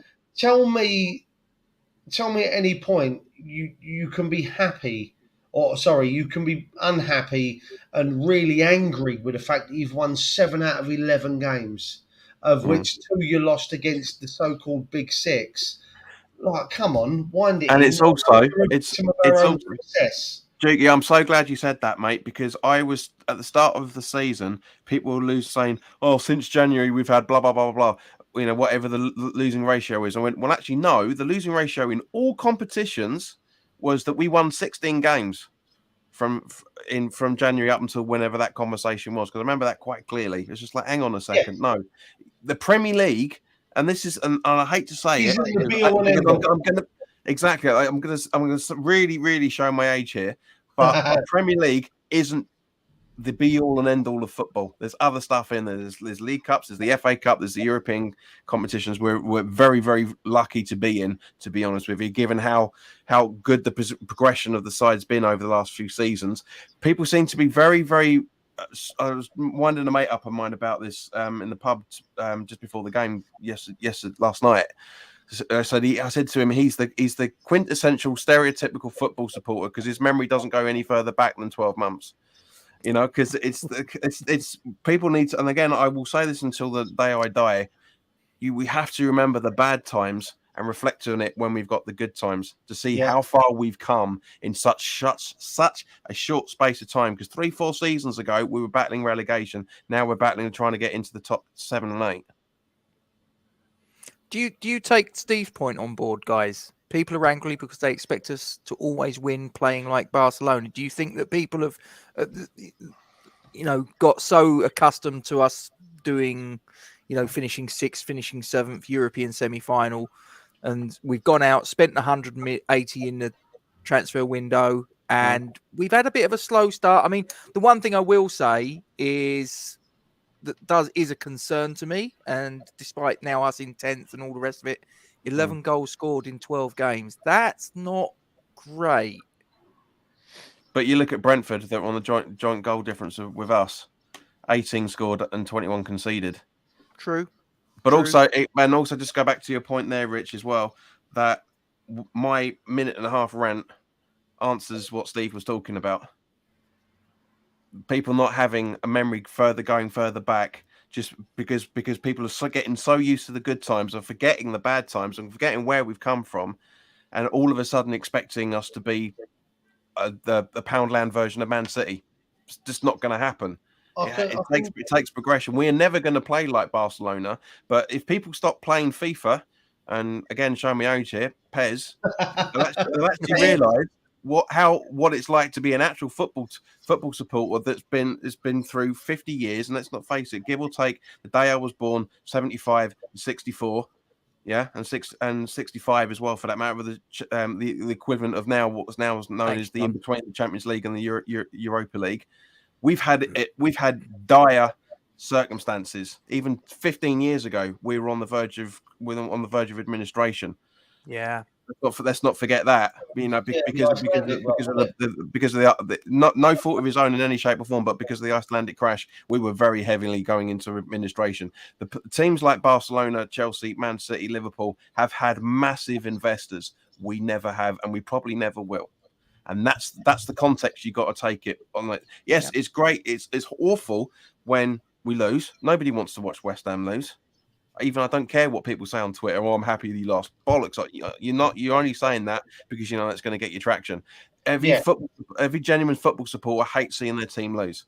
We hate seeing our team lose all the time anyway. But we're proud when they go out and play like they did against Liverpool in the second half. If we had a sustained 80 to 85 minutes during that game and we lost that 1-0, we'd all be happy. But it isn't, because it's a stereotypical West Ham's game: shit first half, decent second half, or shit second half, decent first half. We don't have a complete consistent size of that. And the reason behind that is because we haven't got the funds to bring in those players that can do it week in, week out. We will do at some point, but that's the context everyone's got to understand. Is the fact is where the club is now, where we've been, and where we're trying to go to in the future. I mean, I can give you 3 words just based on what you were saying there, JP. Delusions of grandeur is essentially, Rob, I said this to you the other day. You know, people have got far too comfortable, and Rob, I think you actually put it in a better context than what I'm going to do. But people have got far too comfortable with that 7th or the 6th, then the 7th, and you know the European run to the semi-final. You know, getting to I think it was the quarter-final of the League Cup. You know, beating City on penalties, losing to Spurs, whatever. People have got far too comfortable with these last couple of years, as JP says there, that we are starting to suffer from those delusions of grandeur. We aren't these big 6. We're knocking on a door, but we aren't them. This 183 million that we spent a couple of months ago is a result of not spending for 3 transfer windows. That's the money we saved over 3 years. And let's be honest, if the fans think that we can continue that kind of spending power, only have to look at Leicester City. Okay, Leicester City have had to let big players go. Kasper Schmeichel didn't replace him. Huge figure, but also on huge wages. Okay, huge wages. Wesley Fofana, they sold for £60 million at Chelsea. Spot on, Peter. Spot on, mate. Huge wages. Okay. Now, what they were looking at is, because you've got to bear in mind that your owners can only put into the club a set amount of cash based off the back of what you earn. Exactly, the fair play rule. Leicester won the title, qualified for the Champions League. Let's throw big money at these new signings. Let's get these players like Tielemans. Let's get Maddison, Vardy, Schmeichel tied down to huge contracts. Oh, shit, we're playing in the Conference League. Hang on a minute. Oh, shit, we haven't qualified for Europe. Now, the income isn't as much. The owner cannot toss as much money into the pot as he's been used to, because that rule changed a few years ago. All of a sudden, Leicester are looking at financial fair play and going, oh, hang on a minute. We've got players like Schmeichel, 125 grand a week, and our wage budget at the moment is 75. You know, they tried to sell Tielemans. You know, Arsenal came in. We were sniffing around. They tried to sell Maddison. Teams were sniffing around because of the wages that these guys are on. Do we want to fall down that rabbit hole just because we've qualified for Europe a couple of seasons? We ain't going to spend anywhere near that kind of money in January. We're not going to spend anywhere near that kind of money next summer, because what you've got to look at is 183 million is what, 3 or 4 windows, 2 years worth of what we haven't spent. You know, we sold Haller and we kind of went, oh, it's all right, Antonio, go on, son, off you go. You go do. We didn't have a striker. You know, it's you know, we are currently playing the game, and I said this to my old boss, actually, West Ham fan downstairs in the pub earlier. We're currently playing the game within our means. And right now, we are playing at the top end of that, or for the last 2 years, let me rephrase that, we're playing at the top end of our means. Just because we spent 183 million, everyone else around us has also strengthened. Exactly. Which is one of the reasons why the table's so tight at the moment. Yeah, Newcastle have not been silly with what they've spent. Everyone went, oh, Saudi Arabia have taken over Newcastle. Watch this money being spent. They've not been stupid. They've been savvy with what they've bought, and they've bought right. And they've bought what fits. They've not overpaid. And you know what? They're now seeing the benefits from that. They've not gone out. You know, Newcastle fans, I spoke to a couple of Newcastle fans. Oh, we're going to sign Mbappe. We've got the money behind us. Now, shut up, dickheads. Go out and buy Chris Wood. Stay up. and then build from there. And that's exactly what they did. And now they're fourth. They're reaping the benefits from that. At the moment, what we're doing is we're playing at the top end of our means, and people are now thinking we can go on and beyond that. And right now, I'm just happy to try and stay within that box that we created for ourselves. Not here, but just in the middle of that. And if it means 10th place and a conference trophy at the end of the season, or even 12th place and a conference trophy at the end of the season, I'll take that with open arms. I really would. And also, Jiggy, just off the back of what you're saying, mate, yes, the 183 million, but you look at the amount of players that we've bought in for that amount of money. Yeah. Was it seven or eight, if I remember correctly? It was 8, I think. Yeah. So, I mean, taking Areola out of the equation, because obviously we had him on loan last season, so he's not a new signing from that point of view, but everything else, yes, exactly, 8 in total. So, but also the conversation I had with an old work colleague of mine this time last year, a lot of people seem to be misunderstanding the song that we've been singing over the last couple of years. Right, this "We Are Massive." He said, he said to me, "Oh, I fucking hate that song. It really irritates me." I said, "Mate, do you not understand?" And he's older than me. He's been going to West Ham since he was a tiddler, right? Yep. He said to me, I said to him, "Do you not understand that song was originally started out in the most sarcastic way possible? It's irony."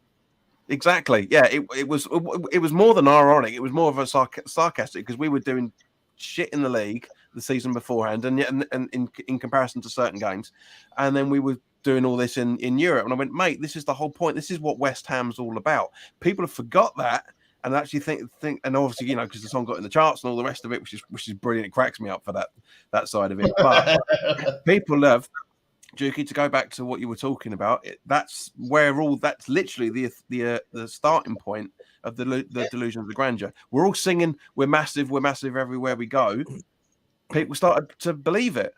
I mean, I don't, maybe, and I'm not doing disrespectful, but maybe they've got less IQ than what's in here. Do you know what I mean?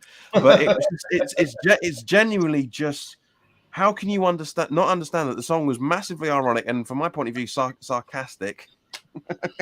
Most football songs are, though, aren't they? I'm not being funny. That's the whole point. Yeah. This is that people have got swept up. I'm not being funny. I mean, sort of like you just to sort of the first one that pops into my head. We've got Payet, Dimitri Payet. I just don't think you understand. He's Super Slavs, man. He's better than Zidane. Hold the front page. Zinedine Zidane is one of the greatest players of all time. Now, I thought Dimitri Payet was a magnificent player, absolutely superb, Ballon d'Or nominee, and drove us to that magnificent season in 2015-16. But you cannot convince me that he was better than Zidane. And that was a completely ironic line. It was just because it fitted. It fitted the way the song flowed. It was, he's Super Slavs, man. What rhymes with that? I'll tell you what, we'll say he's better than Zidane. No one seriously believed it. But can I say something here? Please. Paul Scholes was right. Well, rightly or wrongly, Zidane was asked, "What's it like to be the greatest midfielder of a generation?" And he said, "I don't know. Ask Paul Scholes." Right. Well, in my opinion, there was a player that was better than Paul Scholes, and he's just taken over at Middlesbrough. Right. But we all have our own opinions. I actually personally think Carrick was a better player than Scholes. But that's I can't say that out loud because people will go, "Shut up, dickhead." But it's your opinion. Again, Carrick, he's Super Slavs, man. He's better than Michael Carrick. It doesn't fit, does it? So you've got to go somewhere else. No. That's all I'm saying. Yeah, and that's the Charlie. See you, Charlie, mate. Good to see you, fella. But again, that's what we're talking about. It all comes back to people having selective memories, as Charlie said earlier. Just getting and what we're talking about as well, getting swept away with everything that's happened over the last couple of years, forgetting the roots of the club. Because let's face it, the Premier League is trying to make sure that the likes of you and I won't go within the next 10, 15 years. It's going to turn it into tennis. It's going to turn it into rugby, etc., etc. It's going to be classing us out of just because of the cost of things, the way things are going, more than anything else. You look at the guys that are playing football now. How many of those are coming from working class backgrounds? Few far between nowadays. Not so many now. this is the point. It's just the fact, like for example, with my uncle, was going to the bowling with his dad and his granddad, and when we left the bowling, he's not once stepped foot inside the London Stadium, because he believed, as a lot of us have, that once we left that West Ham as he knew it was dead from that point on. He still watches the game. We still talk about it every now and again, but it's not football to him anymore. And it's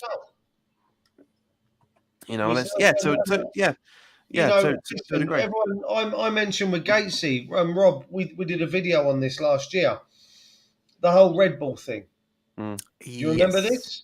And I said, if Red Bull come in and they change our badge to being the crossed irons, get rid of the castle, change the crossed irons for 2 balls jumping in behind the crossed irons, and they change our colours, would I really care? And I went, as long as the name's West Ham and it still has the history of the club that I supported and we win something, then so be it. Because as far as I'm concerned, listen, as far as I'm concerned, when the castle on the badge went and Upton Park went, what's left of what we had originally to hold on to? The castle wasn't on our badge at the it inception wasn't, of the but it club. became a key part of what we grew up with, Rob. It's on your shirt now. It's on JP. It's on the badge behind him. But it only came in about 64.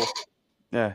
But that's a good point, because as you remember, the roots of the club are actually Thames Ironworks, not West Ham United. And also, let's not forget, Thames Ironworks alone was born from the same club that same area, circumstance, I should say, that Millwall came from as well. So I know, but it's reality. I'm in bandit country. Don't bring that up. but that's that's the thing. I mean, like for example, one of the reasons why my family have been watching West Ham is because my great great granddad used to work in Thames Ironworks. He was actually one of the people that worked on the shipyard before it became Canning Town Station, as we all know it now. And that's how it's all progressed. And like I say, my uncle's granddad, and then him and his brother, then me and my cousins, and then all the rest of it. And that's the thing. It's just the fact that that's the roots. That's what everybody forgets. That is where we came from. Not the bowling, not barking. That's the inception of the club. Things evolve, things change, things don't stay the same. I mean, 50 years from now, maybe even less than that, there won't be anyone around. Well, not there won't be anyone around, but there'll be very, very few people in 50, 60, 70 years that will even remember the bowling ground. That's just one of those things. I mean, I don't know. There may have been a collection of West Ham fans when we moved from, was it the Memorial Ground in Canning Town? Before we then went to Upton Park, there was probably West Ham fans then that went, no, this is our home. Do you know what I mean? It's like things change. Look, we are where we are, but the bowling ground's gone. If the climate first lot of we believed, the London Stadium would be underwater by 2030, so it won't matter. There you go.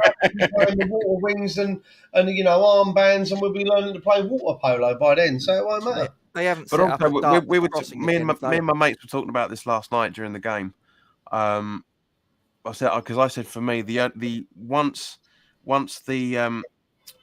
once Craven Cottage gets redeveloped and they get rid of that old aesthetic that they've got at the minute, that's the death of football to me. Because for me personally, I mean, you can argue to a lesser extent Stamford Bridge, but for me personally, everything in Craven Cottage embodies everything that football started from. That, and as Thingy Bob said earlier about the roots of in the chicken run, that side of things, that's like it is down with Southend, I know there've been changes to it recently, but when I went there a few years ago, the old barn roof that they had in and that sort of stuff, that to me is a football ground. Not the London Stadium, not Anfield, not Stamford Bridge, to a more of a lesser extent. That's the death of football. And the answer to what we talked about earlier was just the fact that how things are going, the rules are changing. It's becoming less and less of a contact sport. There's more and more influences coming over from the States, as there always is throughout every culture anyway. Yeah. But like for example, with 70, 80 years ago, we wouldn't be sitting here wearing polo shirts and jeans, because they weren't They weren't the dress of people 70, 80 years ago was all shirt and Trilby. ties and stuff, wasn't it? Exactly. Yeah. You know, and all that sort of stuff. And I know why you're saying that, mate, because you're gonna say my jacket in a little while as well, aren't you? You're gonna refer to that. I wasn't gonna say anything, John. I wasn't. I can see the cogs wearing. Don't give me that. You know, I love that. I love your jacket, mate. I love it. do. I think it's a brilliant bit of clobber. But Well, again, that's one of the reasons why I wear it, is because not only is it in claret and blue, but it's the fact that it harks back to what people used to wear, like in not even 100 years ago, 50, 60 years ago. People were turning up in their suits and all the rest of it. Yeah. gentlemen, have we got time to do player ratings? Go for it. Let's do it. I mean, we have to talk about the game again at some point, don't we? So.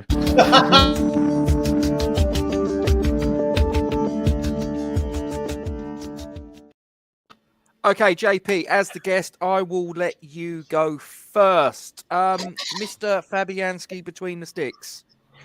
No half marks. No. What about 3/4? No, I'm joking. But no, it's no decimals. Come on, I'm too old for decimals. But yeah, no, it's. I would give him. Cheers, John. Cheers, John. Take care, mate. His distribution and his timing still worries me. There was a couple of moments where he was very, very quick last night, but on the exactly Wembley Stadium. But yeah, in general, I'd give him a 7 out the rating last night. I thought he was okay, but it didn't do. Yeah, exactly. And I generally didn't receive that as it came up either, for that matter. It was literally 7 on there. It's just, I think he can do better still. I really do. But if he was clearing the ball that quickly as he was in the second half, at the start of the second half, I'd give him an 8. I really, really would. But he's too slow. Duke? Yeah, I mean, there were times that his distribution, you could see that he was trying to get the ball out. And I think there was an occasion where one of the Bournemouth players was kind of dancing in front of him, and he kind of like a throw on over the top of his head to get the ball out to, I think it was to Cresswell over on the left in the second half.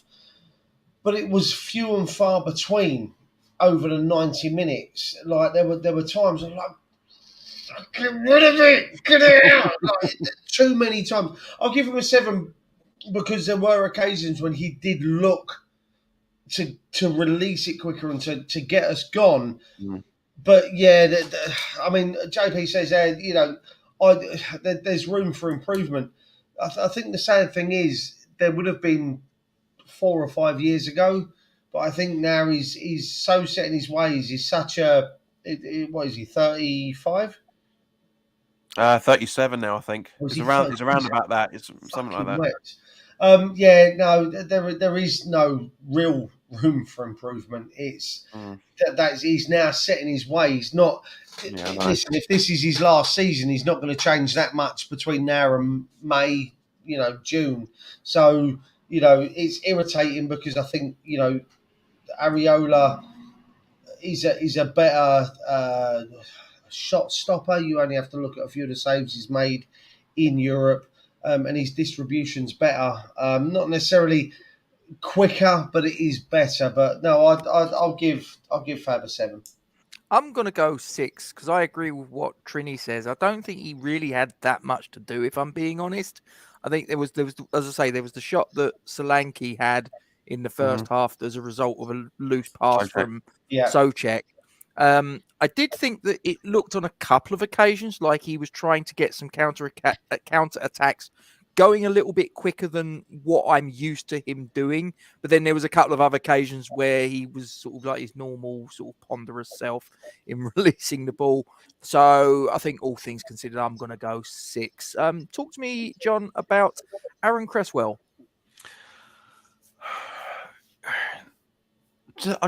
It's difficult because the majority of the game he was brilliant. He really, really did some fantastic runs, made some good challenges, sorted a few things out as Jiki went on his rant earlier about Benrahma, sorted all that sort of stuff out. However, I do think his corners can be better. I really think his corners can be better. I mean, Johnson's corner was terrible. We'll come on to that in a minute, but do we have to? For me personally, I'm giving him around about. you're going to hate me for this, Rich, but it's between a 7 and an 8. I'm sorry, mate, but it's verging on 7.5. So using the maths, I'll round it down to a 7. Yeah, Walter. How about yourself, Duke? I personally thought he had a banging game. I personally think he had a game that defied a lot of the haters, Rob. You know, there's a lot of people out there that were saying that Cressy's done, that that he can't. Your vibrator going off again? Yeah, no, it was my phone battery dying. I was trying to upload some stats to me drive so I could use it, but my battery died quick. No, I think his passing accuracy was 80. His passing 86? accuracy was 93%. Really? I didn't think it was that high. His passing accuracy, chances created, etc., etc. He had a game where he defied a lot of the haters yesterday, Rob. He defied a lot of the people that said he was done. He was up and down that pitch. He was back when he needed to be. He was, shut up, bloody watch is going now. He was up when he needed to be. He was back when he had to be. He gave Benrahma the outlet that he needed. When he ran down a cul-de-sac, and he gave him the chance to recycle the ball, which has been one of my criticisms of Benrahma, is that he doesn't know when to recycle and has no real football intelligence. He showed a lot of that last night. One of your criticisms, one of the long list. I shouldn't have said anything. I said it. Said anything. But no, for me, I'm going to give Cresswell a low 8. Okay. A low 8. We're thinking between 7 and 8. So yeah. I'm probably gonna go. I'm gonna go 7, which isn't a bad score. No, I'm gonna go 7. Well, bearing in mind, you know what? No, I'm gonna push it up to an 8 because I didn't realise his pass stats were as good as that. 93%. That's exceptional. But it depends how many passes he had in the first place. That's the thing. Yeah, if he had 6, it's not great. One, 3. Won 2 aerial duels, made 3 tackles, took 3 corners, had 1 shot, which was wayward, but then a lot of people had wayward shots yesterday, so he wasn't alone. Stuff it. I'm going to give him an 8. I thought he linked well with Benny, if I'm being honest. I thought he don't start him off. Don't start him off again. Let's move on quickly. How about on the other flank, Mr. Johnson? John, how about yourself? Oh, I've been a big advocate of him, not just purely because he lives literally 3 doors down, but when he broke through. But he's been terrible the last couple of games. He really has. He bottled a couple of things on Wednesday. He bottled a couple of things last night as well. Gates, you still there? Okay, yeah, just making sure. It's just like you got, it's me having it, and he buggers off the toilet or something. But yeah, but yeah, no. It's like it's for me. I want to give him a 6 because when someone that hasn't got anything to do, hasn't done really that much, that's a 4 or a 5 as far as I'm concerned. My scale goes from 0 to 10. Most people's scales go to 5 to 10, which is I never understand. But I'm giving Johnson a 6, unfortunately. Duke, yourself? I'm actually going to go 1 less. I'm actually going to go a 5. There were points when he really did irritate me yesterday. There was a few wayward passes. There was that again. We're talking about Fabianski and his distribution to get us going quick. Johnson kind of negated that. Like if he was the recipient, and he was a couple of times of the recipient of a quick release from Fabianski, that he kind of went, oh. What am I meant to do with this? It's come out to me too soon. I'm not ready. And he kind of then he was responsible for a lot of the backwards and sideways stuff because for whatever reason he didn't want to look forward to Bowen getting in behind. Maybe because Bowen was doubled up on whatever. There was a few times that he really did frustrate me. So I'll go 5. Yeah, with one of the reasons we've also got to take into it is his 3rd season now. Yeah. So he's 20. Was he 22? 24 now? I think he is. So he's still got a lot of time. But you're absolutely right, Duke. He's at the end of the day, if he's good enough, if you're good enough, you're old enough. Do you know what I mean? So Yeah. I'm gonna go 5. I'm just looking at some of his metrics here. His pass success was poor, 65%. Yeah. how many passes? Just out of curiosity. I haven't got that. Yeah, see, that's the thing. You got to. I know what you mean, but you got to take it in context of how many you had, because I don't think it was that. Well, it might actually. No, it's probably more than Creswell. To be fair, I think he was involved a lot more than from that side of things. 65% completion. He had 1 dribble. He won 3 aerials, so that's to his credit. It has to be said, and he won 3 tackles. He took 1 corner, which you referenced, John. Yeah, it was poor. Absolutely piss poor. he can't beat the first man. He's like Noble. Yeah. Noble's corners were shocking. They were absolutely terrible. He was also dispossessed twice, which is obviously that counts against him. So I think I'm gonna give him a 5. I mean, he was playing in his what would probably most people would say is his favoured position. It was not like he was playing most centre back in Yeah. forward. So I think if you're playing in what is deemed to be your favoured position, that should be where you look your strongest. I didn't see that yesterday. Listen, he's a guy that's come through the academy. I want him to succeed. But I do think the jury's still out on him a little bit myself. But and you can also argue the fact that the injury he picked up at the start of the season, blah blah blah. But yeah. I still think he looked more comfortable in a back 3 as a centre back, to be honest with you, than he does on either side of the back 4. But that's me. But fair. Okay, let's go to Tilo Kehrer. JP, over to you. Now, the majority of the work he was doing, I couldn't say because it was down the other end for the first half. In terms of the amount of times that the ball was being passed around the defence. But from what I was able to say, I thought he had quite a good game. I'm giving him a 7. But Duke. Yeah, again, well, I'm going to agree with a score. The first half, again, due to the lack of movement by those in front, and I touched on this with you, Rob, at the end of the game yesterday. Moyes can set us up in a way, but if the players aren't moving in front of those with the ball or trying to find space, it's nice.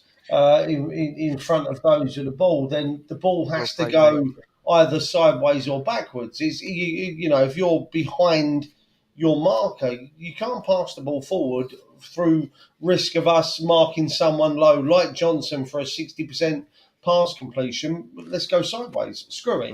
That's. But what I will say with Kehrer is, he does look for that forward pass. He will look for. He played on the left-hand side of the centre back pairing yesterday, which isn't natural for him because he's a right footer. I did think we might see Ogbonna yesterday, but he put Kehrer on the right. He did look to try and spray those passes across to Johnson or to Bowen, trying to get forward, which I actually think he's got a real good range of passing on him, Kehrer. That being said, there was a significant amount of times of sideways passes. I mean, Eric says there he did save us from a mistake by Souček at one point yesterday, and he has pardon the pun, but he has a hand in the goal, deliberately or not. I'm actually going to give him a 7. I actually really did like the way he played yesterday. For me, it's somewhere around about a 6 or a 7 sort of realm. Pick one. I'm probably going to go 6. If you said 6.5, I would have slapped you next time. No, not allowed. he had 1 shot. His pass success was very good, 96%. He had 1 dribble. It didn't win any aerial battles, but with the gentleman that we're going to come onto did that quite well in his absence. Didn't make any tackles, which again I find a bit odd for a centre back. But again, you could look at that particular metric of the 2 guys that were in front of him. They gave him some good protection. It has to be said. I'm going to go 6. Don't think it was. Don't think it was a brilliant performance from him. I agree with what Scott says. Actually, I prefer him at right back than centre back. And I agree with what you're saying, Duke. I do think that him being played as the left of the centre backs possibly is to his disadvantage. But there you go.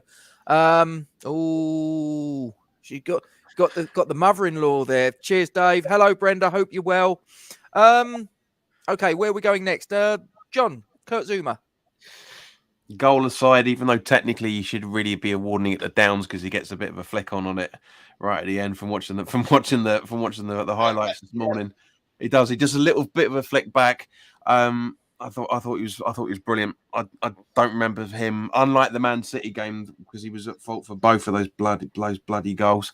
I don't remember seeing him making one mistake at all last night. It wasn't his best. But you could see that how happy he was when he ran off to do that celebration the second celebration once it was actually awarded. But I'm giving him an 8. I'm giving him an 8. I'm going to give him low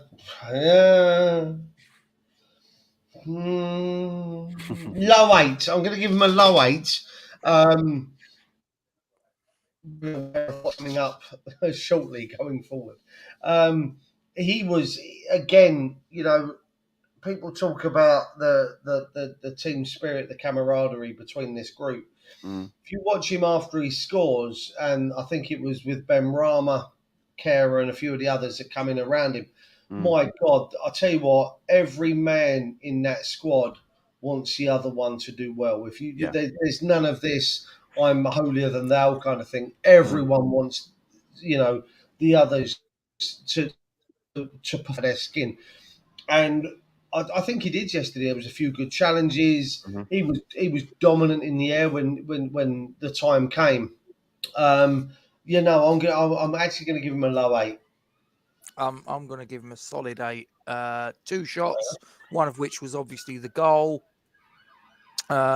His past success was 89%, again for a centre back, not too shabby. But sideways and backwards, Rob. Behave. Whatever. But this is the one that jumps off the page at me. 5 aerial duels won.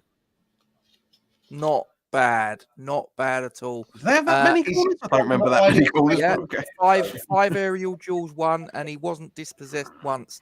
I'm going to go a solid 8 with Kurt Zuma, and then we come JP at Declan Rice. It's really tricky for Dex because I know everybody holds him in high regard, and I do as well.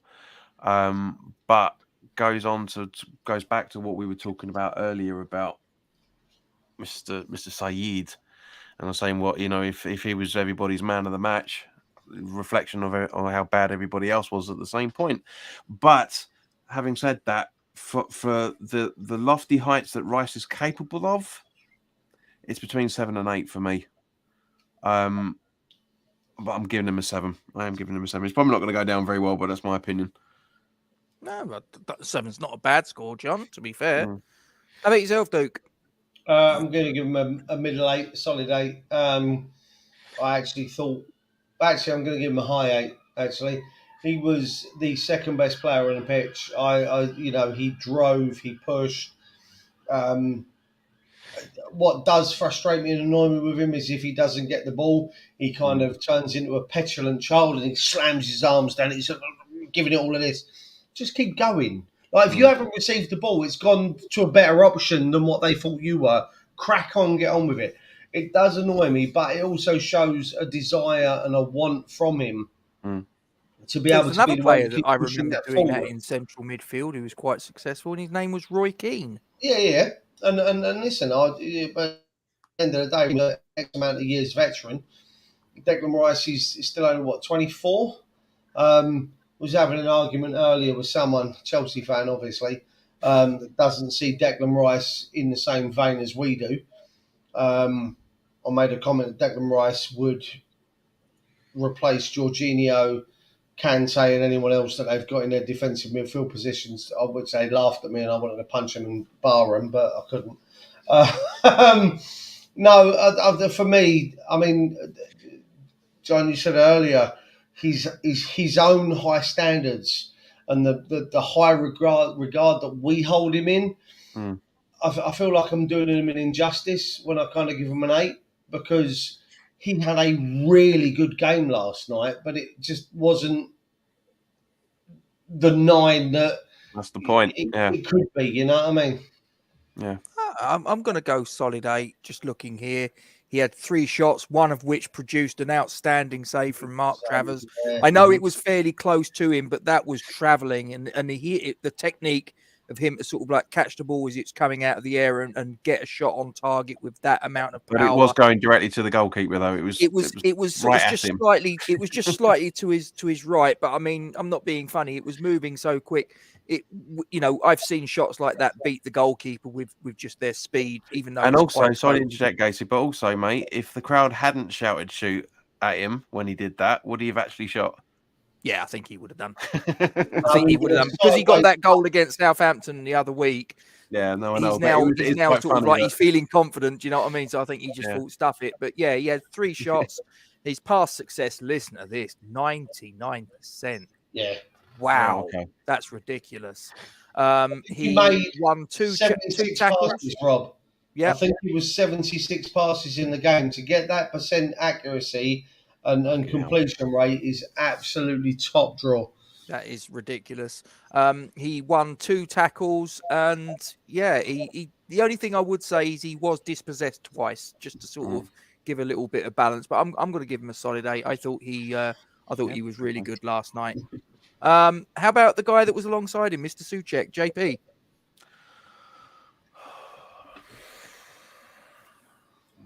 Hammerhead's right. That is inhuman. That is just completely inhuman. That's just bonkers. Haaland 2.0. Souček, with the exception of the goal that he should have, including the goal he should have actually scored, quite late on yesterday. He's still making major mistakes, regardless of that error that caused Solanke to run in. I'm giving Souček. I'm giving him a high 6. I can't justify giving him a 7, but I can't justify giving him a 6 itself either. So it's a high 6. How about yourself, Duke? Yeah, it's that high 6, low 7. It really is that kind of borderline. As someone mentioned earlier, I think it was Steve and Trini were having a conversation. He does all the dirty work. He does the donkey work. He does the grafting that necessarily does go unseen. There were mistakes, and listen, you're not going to be human if you don't. But no, I'm going to give him. I'm going to give him a low 7. I'm kind of, me and Jay, we're in the same kind of pretty much, mate. Yeah, that sort of ballpark. Like I say, if he scores that goal, he gets an 8. Let's not mess around. He's done all the other donkey work that goes around it. That kind of polishes off that performance for him. As Dave says there, he's getting better now. We're seeing a little bit more from him. I think he is working on that defensive positioning. He is definitely working on, you're going to absolutely ruin me here, Gatesy, when I turn around and say he's working on that passing, his accuracy, he's working on those stats. You're going to now turn around and tell me about 49%. Yeah, this is what's going to happen. I know what's coming, but I feel like he's working hard at it. Go on. Well, he almost cost us a goal with a loose pass. Don't worry about that. It was one. Do you know what? His passing stats last night, compared to what he normally kicks out, it was okay. It was 76%. He gets an assist for the Kurt Zouma goal, don't forget. That goes down as an assist. There was a chance that he had in the first half before we at 0-0. Earlier, that's downs. You got to touch on that. I thought it was his goal. No, the assist is Thomas Souček's. No, it's in the record books. So don't argue with me. Otherwise, I'll do this, and yeah, there you go. I'm only playing. Yeah, I mean, he did all right. I thought he got in. I mean, looking here, he won one aerial duel, which is a little bit light for him. Normally, it's a little bit higher in that category, but he made up for it. He made 4 successful tackles. So he was busy in the middle of the park. So I'm probably going to give him a solid 7. Sort of probably a low end 7. Yeah. So 7 we're all with roughly a the same with a sort small of thing, S. aren't we? Yeah. So yeah. Right, we'll go. I'll tell you what. Well, if you don't mind, John, I'm You're going to fucking around now, aren't you? I'm going to slightly change, and I'm going to Yeah. go. This one's for you, Duke. Give me your rating for Saeed Benrahma. Scott's in the chat. He missed you, sort of like with your prognosis of his. You should actually be going the guy that was next to him, but go on. Okay.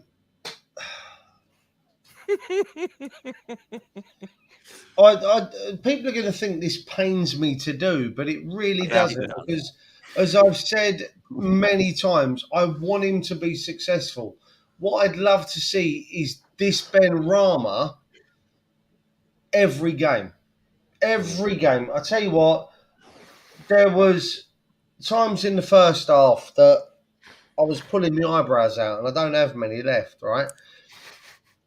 That he kept, I call him a messy chop. The ball comes into him and he uses the inside of his foot to chop the ball round the back of his left to come back out here.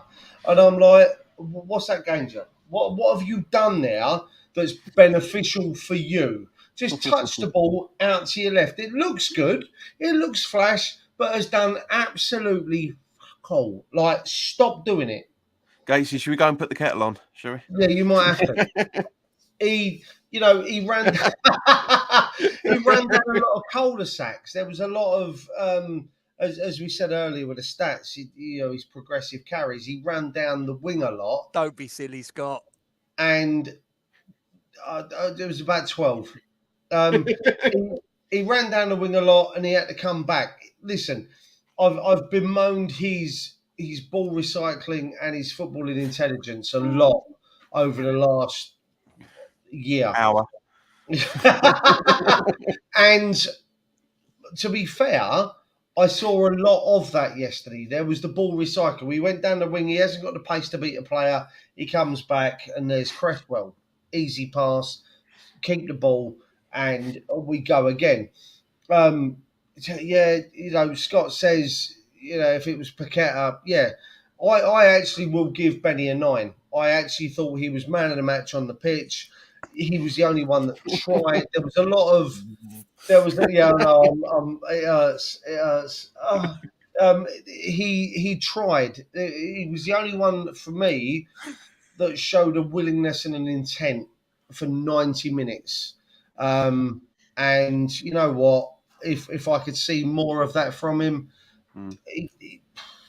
I'll have no arguments. But unfortunately, he will be hooked for the next game if Paqueta's fit on Sunday. For the next league game, if Paqueta's fit against Man United, Benny doesn't play, sadly. Oh, I don't know. I think it will be Downs or Souček that might be. No, it's not. Moyes is definitely not dropping Souček. You just know that now. You just that's Downs, then, isn't it? Safest for Oh, it's Hammerhead's comment now. You know what? That one. You might have a point. Yeah. How about yourself, JP? What was your thoughts? There you go. Save it. Whatever you got to do. Yeah, it was a 9. He was a 9, but. Yeah, there was a 9, but. Yeah, all right. It could have been a John, 10. over to you, mate. Oh, that's too funny. That's too funny. 9, moving on. Because but there's nothing. There's genuinely nothing. Neither of us can say that he hasn't already said 18 times already. But but seriously though, it's the best. I mentioned earlier, just as I was clocking in, it's Benrahma's one of those best performances we've seen since the start of the season. I think when we come to the end of the 50 odd games we're going to have hopefully by the end of the season, we'll probably come back and say this is probably one of if not his standout performance this season. Because he had last night was better than what he was doing at the start of the season, and everyone was singing his praises because he was setting up goals or scoring them, whereas now he's making them. All right, mostly everybody. You got hot tunes, mate. I think somehow, but he's a low 8. He's a high 8, not low 9 for me. I'm giving him a 9 because I don't think he did any much better than Zuma. But at the same point, yeah, it's you notice it more because he's an attacking midfielder. Yeah. I'm going to say that he was my man of the match by a pretty hefty distance. Despite that, I am actually probably going to shock people. I'm going to give him an 8. He had 8 shots. I mean, he was busy. He was trying to make things happen. I think where he loses a point for me compared to you guys is of those 8 shots on that was at goal. There was only one of them that was actually on target, and that I was thought it was at least penalty. 2 or 3. Okay, that surprises me. Well, I say on target. I mean, I'm trying to think because the Flint, you had the 2 goals. You had obviously Benrahma's goal. You had Zuma's goal. So that's 2 of the 4 that we got on target. There was the shot from Rice. So that's our 3rd shot on target. And then the shot on target from down. So that's your 4, isn't it? Yeah. I guess so. So that was the only shot that he conjured up of the 8. That's the only criticism I have of him. I mean, I thought he was energetic. He was bright. Yeah. He was attacking the fullback. He was linking up well with Cresswell. He was trying to make things happen. Where he lost the point, and it's not the 9 for me, is like I say, 8 shots, 1 on target, and that's a penalty. That's where I think that he needs to go back on the training pitch and really sort of hone his finishing. Because I tell you what, if he could have sort of got a couple more on target, I'd have been fine. But I think 1 out of 8 is quite wasteful for me. But man of the match, no problem at all. He's got an 8. But isn't that Bowen's ratio at the same time though? He's normally 1 in 7 or 8, isn't he? But probably.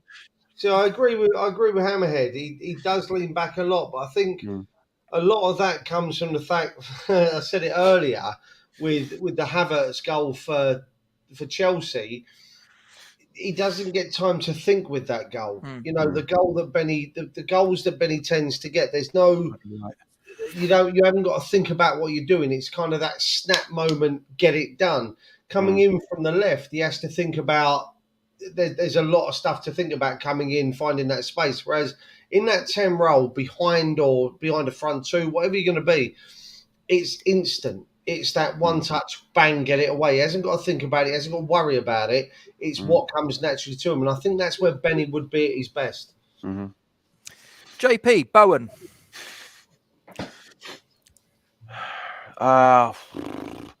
It's difficult because obviously he didn't complete the full 90.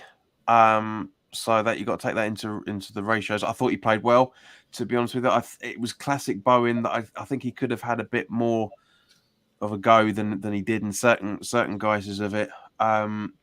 He is my Raheem Sterling of West Ham. He really, really is. That he can do better than what he's doing, and he isn't. And that's one of the criticisms I've got. Well, the only criticism I've got of him, to be fair. But he's a low 7, high 8. High 8, 7, low 8, I should say, for me. But taking the fact that he got substituted off, I'm giving him a 7. Duke? Yeah, a lot of huff and puff, Rob, from him. There was a lot of, shall we say, attempting, and not a lot else. We talk about Benny and he attempts to beat his player and then comes back and recycles, which he did really well yesterday. I didn't see any of that from Bowen yesterday. He was, there was a lot of waiting for that ball in over the top for it to, for him to get in and behind, or he'd go in and try and, especially from Fabianski's, goal kicks or drop kicks.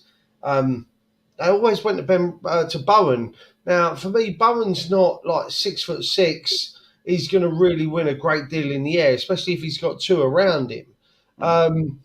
But he just, I won't say he looked disinterested yesterday, but I've seen occasions where he tries a hell of a lot more. He'll drop deeper to pick up the ball in the midfield area to turn and run. A few 1-2s with Skamaka in the past. I didn't see any of that yesterday. I'm actually going to give him a low 6. I'm going to give him a 5.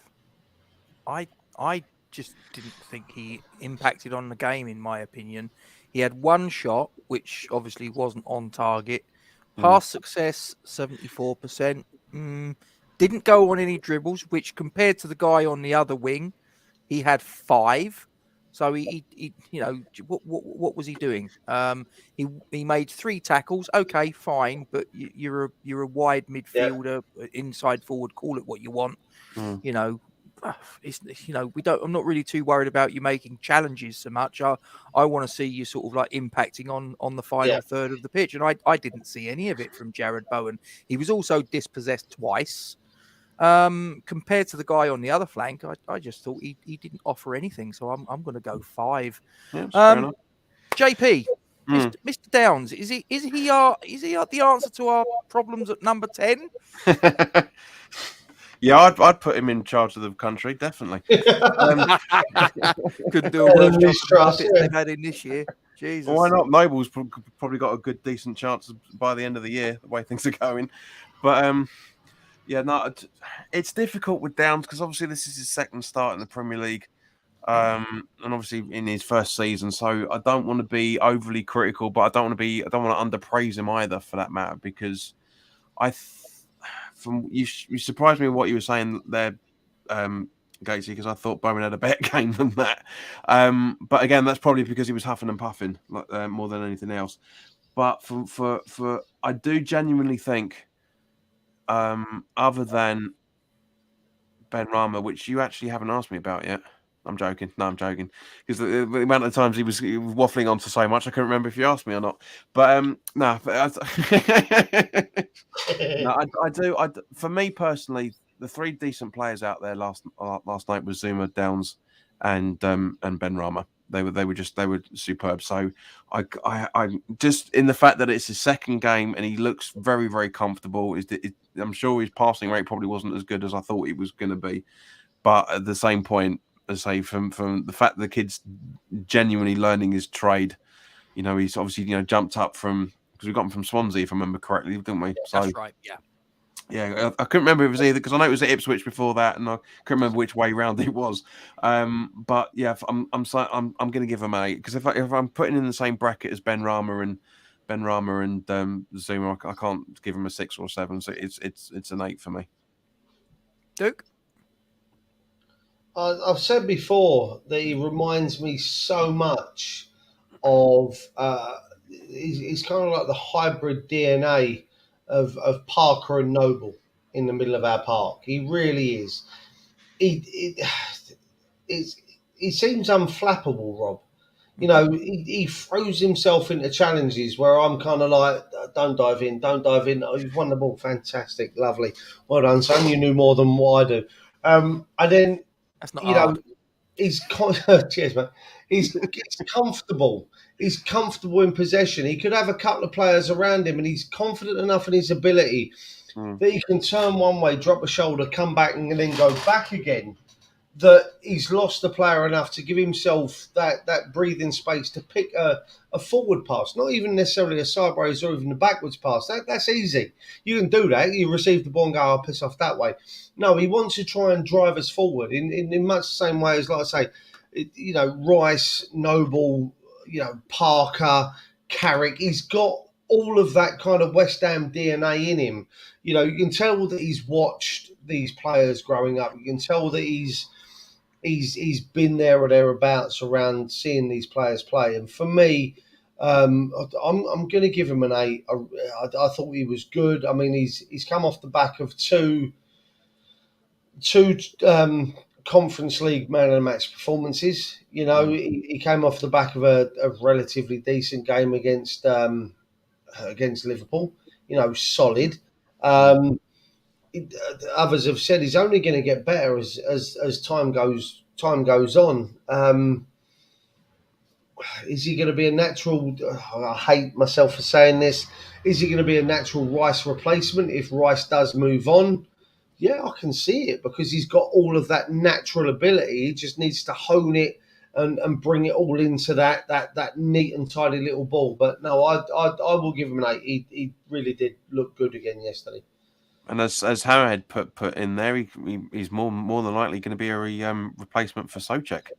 Yeah, because he wants Rice and Downs, and I don't disagree in any shape or form. Really, if he can keep Rice beyond the end of this season, those two will be the starting pairing if need be. Oh, hang on, Lee's off. Take care, Lee. Hope you're Yeah, well. Lee, good to see you, mate. Take care, buddy. I'm going to give him a solid 7. I think that given the fact that he was playing in a position that is completely alien to him, not his fault, he's 10, 15, 20 yards further up the pitch than he's used to. I mean, as I referenced earlier, the Anderlecht game when the way this is where he was sort of further up the pitch and he was like, he had a shot, he shanked it into Rose Ed and whatever. And I think he did an interview afterwards where he said, he openly admitted that for him, he was in nosebleed territory. So when I saw the lineup and he was playing as the 10, I was like, what is this? But just looking here at his stats, he had one shot, as I say, it was on target, although it was blocked by the defender. His pass success, again, very, very respectable, 87%. He won 2 aerial duels. He won 3 tackles. To be honest with you, I thought he was very neat and tidy, and I think a 7 is a very well-deserved score, I think, for a guy that was playing in a position that he's not accustomed to. So well done to Flynn Downs, and I'm sure there's much more to come of you in a claret and blue shirt, I hope. Anyway, JP. Yes, mate. Skamaka. Again, because he got hooked off towards the end, which is a big mistake by Moyes. Really was a big mistake. Should have left him on with Antonio. I reckon they could have absolutely ripped them apart. We could be sitting at a plus goal difference by now. I generally do think that at least a 0 goal difference. Not his best game. You could argue, but I'm not going to hold that against him because obviously, he's still learning his trade for the Premier League and how we set up. It's tricky. It's tricky for me because again, he's between a 7 and an 8 for me. He did a lot of lost the ball a few times. Was trying too hard in the way that Paqueta does as well, for that matter. The new guys seem to be trying too hard, with the exception of Benrahma. We've had him for 3 years and he's still trying too hard. But yeah, no, I'm gonna give him a 7. I'm gonna give him a 7. Duke. Yeah, for me, it's that borderline 7 and 8. As I touched on earlier, he had the 2 centre backs and then one of the 2 defensive midfielders literally crowded him out in the entire game. There were points when I'm like, I think it was in the second half, he tried to do something in the box when just step over the ball and Bowen is literally 2 foot behind you. Step over the ball, Bowen's one-on-one with the keeper. And he tries to touch it, bring it back inside. And because he's crowded out by 3 players, it looks like he's fucked up when essentially he hasn't. It's the right idea. If he's playing, in a side that's just leaving him, then he makes the space, he scores the goal. Happened a couple of times, he holds the ball up really well. He's strong. He win. I tell you what, he does win a lot of is the balls out of defence into his, a bit like Antonio in a way, but Antonio tends to throw himself on the floor a bit too much. Is he brings the ball into his chest, into his midriff, holding off the players, drops the shoulder, comes back the other way and runs into space. But the problem is, it tends to be in the centre circle, in and around that midfield area, not further up the pitch. If he's further up the pitch winning those balls, and then he's kind of supported by whoever's on the left, be it Bowen, Fornals, Cornet, Benrahma, Fornals, Cornet on the left, or Bowen on the right, then he's going to get more out of it. But when he's doing those controls in and around the centre circle, 15, 20 yards into their half, we don't get any benefit out of it because then there's no one up there with him. I mean, I had a bit of a shirty moment with a guy in front of me last night. Benrahma won the ball, and then I think it was about 15 yards into the half. Yeah. And I wanted him to press forward. A guy in front of me said, "There's no one in the fucking box. Where do you want him to go?" Forward. encourage those that are on his team into the box, because the second he turns back on himself, Skamaka especially stops on his heels and waits, 8 yards outside the box, waiting for that ball then to be played around before it goes down the wing. If Benrahma goes down the wing, Skamaka gets into the box and Bowen comes in late run from the. I mean, I think his value to the team is underrated in the way that he plays. But I mean, everyone's saying, getting Antonio on alongside him. I can't think of anything better. I said to you earlier, Rob, and we said it yesterday. A big man that can float left and right like Antonio does, which then allows Cornet Benrahma to float in alongside Skamaka up top, Bowen as well. I think it only benefits us. But yesterday, he frustrated me a lot. A lot of the stuff he done was, especially the hold-up play, was done too deep to be able to affect the game. 7. Yeah, 7. I'm sort of undecided whether he was a 6 or a 7. I thought that there was a couple of occasions when I think he overplayed it. There was a couple of times when I think that he could have. There was one in particular in the second half where I'm thinking, just release the ball, just play someone in, and he held it and held it and held it, and eventually he was dispossessed. Looking at the stats here, he had 2 shots, fine, 62% pass success, but again, that's not really something I really sort of judge a number 9 by too much. It's a part of the puzzle, but it's not the be all and end all. He won 2 aerials. He made 3 tackles, but he was dispossessed 4 times. I do think that we did lose something though when he came off the pitch and was replaced by Antonio, because as I say, I don't think it's coincidence that when Skamaka left the pitch, that was when Bournemouth started to come back into the game. We retreated a little bit, and I don't think that that's a coincidence. But be that as it may, personally, Gates, just wanting to check. I thought we were in a 5-6-0 formation when Antonio was on. Yeah, definitely. We definitely lost something when he left the pitch. But be that as it may, like I say, he was dispossessed 4 times. I do think he overplayed it a few times. I'm probably going to give him a 6. It's probably a sort of like a high 6 rather than a sort of low one. But I'm going to go 6. Which leaves us with, gentlemen, Mr. Moyes himself. So, JP, what would you give the gaffer?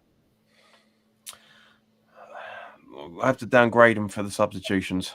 It's just like it baffled me. It really baffled me. Nothing wrong with Fornals when he came on. He tried hard, but it wasn't. It was too late. But at that point, as I say, the changing point was Antonio coming on for. Skamaka, really, as you were saying, and it was bonkers.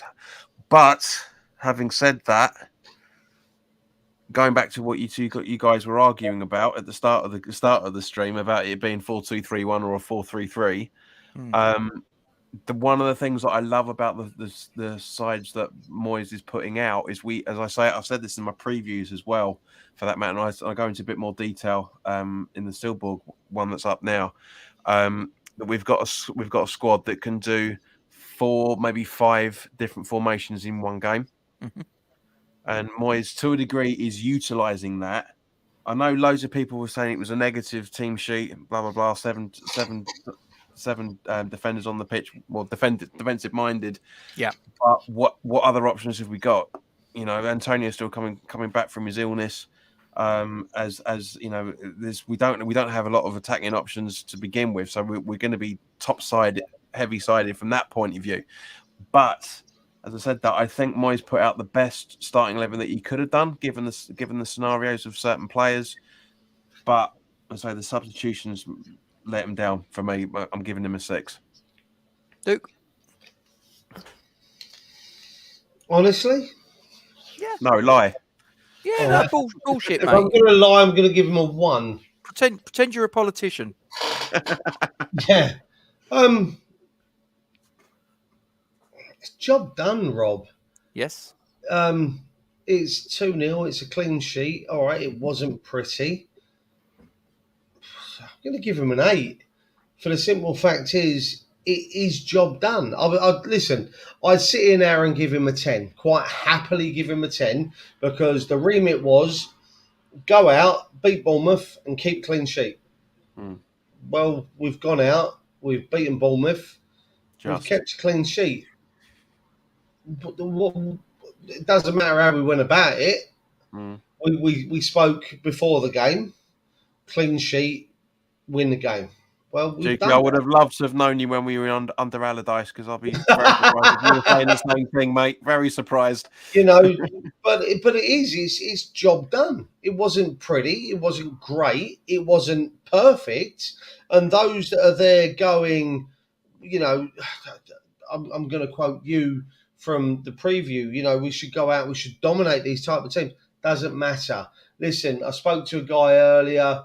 He's an Arsenal fan. He remembers the Invincible season. He said it was the most boring football he's ever seen Arsenal play, yet they went unbeaten in the entire season and they won the league. I asked him if they were to do it again, boring, and win the league unbeaten, would you take it? He went all day fucking long. Well, you want to know what? I'll take boring football and I'll take a trophy. So for me, Moyes gets an 8. I'd say I'd give him a 10, but for the sake of me being ridiculed, I'll go an 8. I will. It's job done for me. Right. When we get off camera, Cheeky, we're going to talk about Allardyce and see if you say the same. I take what you're saying about boring football. I think that the problem you've got with boring, pragmatic football is that it's fine if you're winning. It's when you don't win that things kind of unravel. But anyway, my score for David Moyes. Now, as you say, we won the game. We scored 2 goals. We got a clean sheet. The subs, like I say, you said it earlier, John. I mean, we made the first sub on 74 minutes and we made the second and third subs on 88 minutes. I do think that his use of substitutes is just like, I can't work it out half the time. Roll a dice. Yeah, you know, you can use 5 substitutes. I don't know. Has he ever used 5 substitutes in the Premier League since this rule came in? I can't think of any. Very close to it. I think it's on 4. I think. Yeah, I think 4 is probably. I think part of that was due down to injury with Dawson and someone else, if I remember right. Yeah, but I just sort of, and 2 substitutes on the bench that were goalkeepers. A defensive midfielder as a number 10. Yes, it worked. So I suppose I can't really sort of go too much. I'm probably going to bisect you two. John, you went 6. Duke, you went 8. I'm going to go 7. Sitting on the fence. I'm going to go 7. Yeah. Never. No, I'm going to. Like I say, I do think that the 2 subs, the 2 goalkeepers on the subs bench, I was just like, why? Okay. Downs as a 10. To jump on that, mate. Jump on that. Taking Randolph out of the starting out of the subs bench. Who are you bringing in his stead that are fit? Any of the under 18s or under 21s, I don't care. No, just to give them experience, John. Just to give them the experience, because I think that giving them the experience and giving them a little bit of hope, a little bit of, you know, this is what could be ahead of you if you knuckle down. And do you know what I mean? There's much more value in that for me. You know, we proclaim we're the Academy of Football. It's there on the carpet. So let's try and live up to that ideal. Instead, we stick 2 fucking goalkeepers on the bench. Why? Seriously, it's just like pointless. Absolutely pointless as far as I'm concerned. Looking forward to your Man United preview then in that case. Yeah. He'll probably want to put 3 goalkeepers in the goal to begin with, let alone 1 on the pitch and 2 on the bench. So yeah, he does lose marks for me because I do think his use of substitutes is still just baffles me. His 2 goalkeepers on the bench baffles me. Playing a defensive mid as a number 10, I just sort of scratch my head at. But at the end of the day, it worked. So job done, I suppose. And we're up to 10th. We're in the top half now. Yep. So what's not to like? I'm going to go 7. Gentlemen, we've come to the end. Before we wrap it up, JP, just in case there is anybody that is out there that sort of like isn't too sure who you might be, and I'm pretty sure most of everybody is, but just in case, please feel free to give your channel a plug. Thank you, mate. Well, going by my subscriber numbers and my viewers, fucking no one's watching my channel at the minute. But yeah, no, it's Welcome to our world. It's been a real downturn the last few months. I don't get it.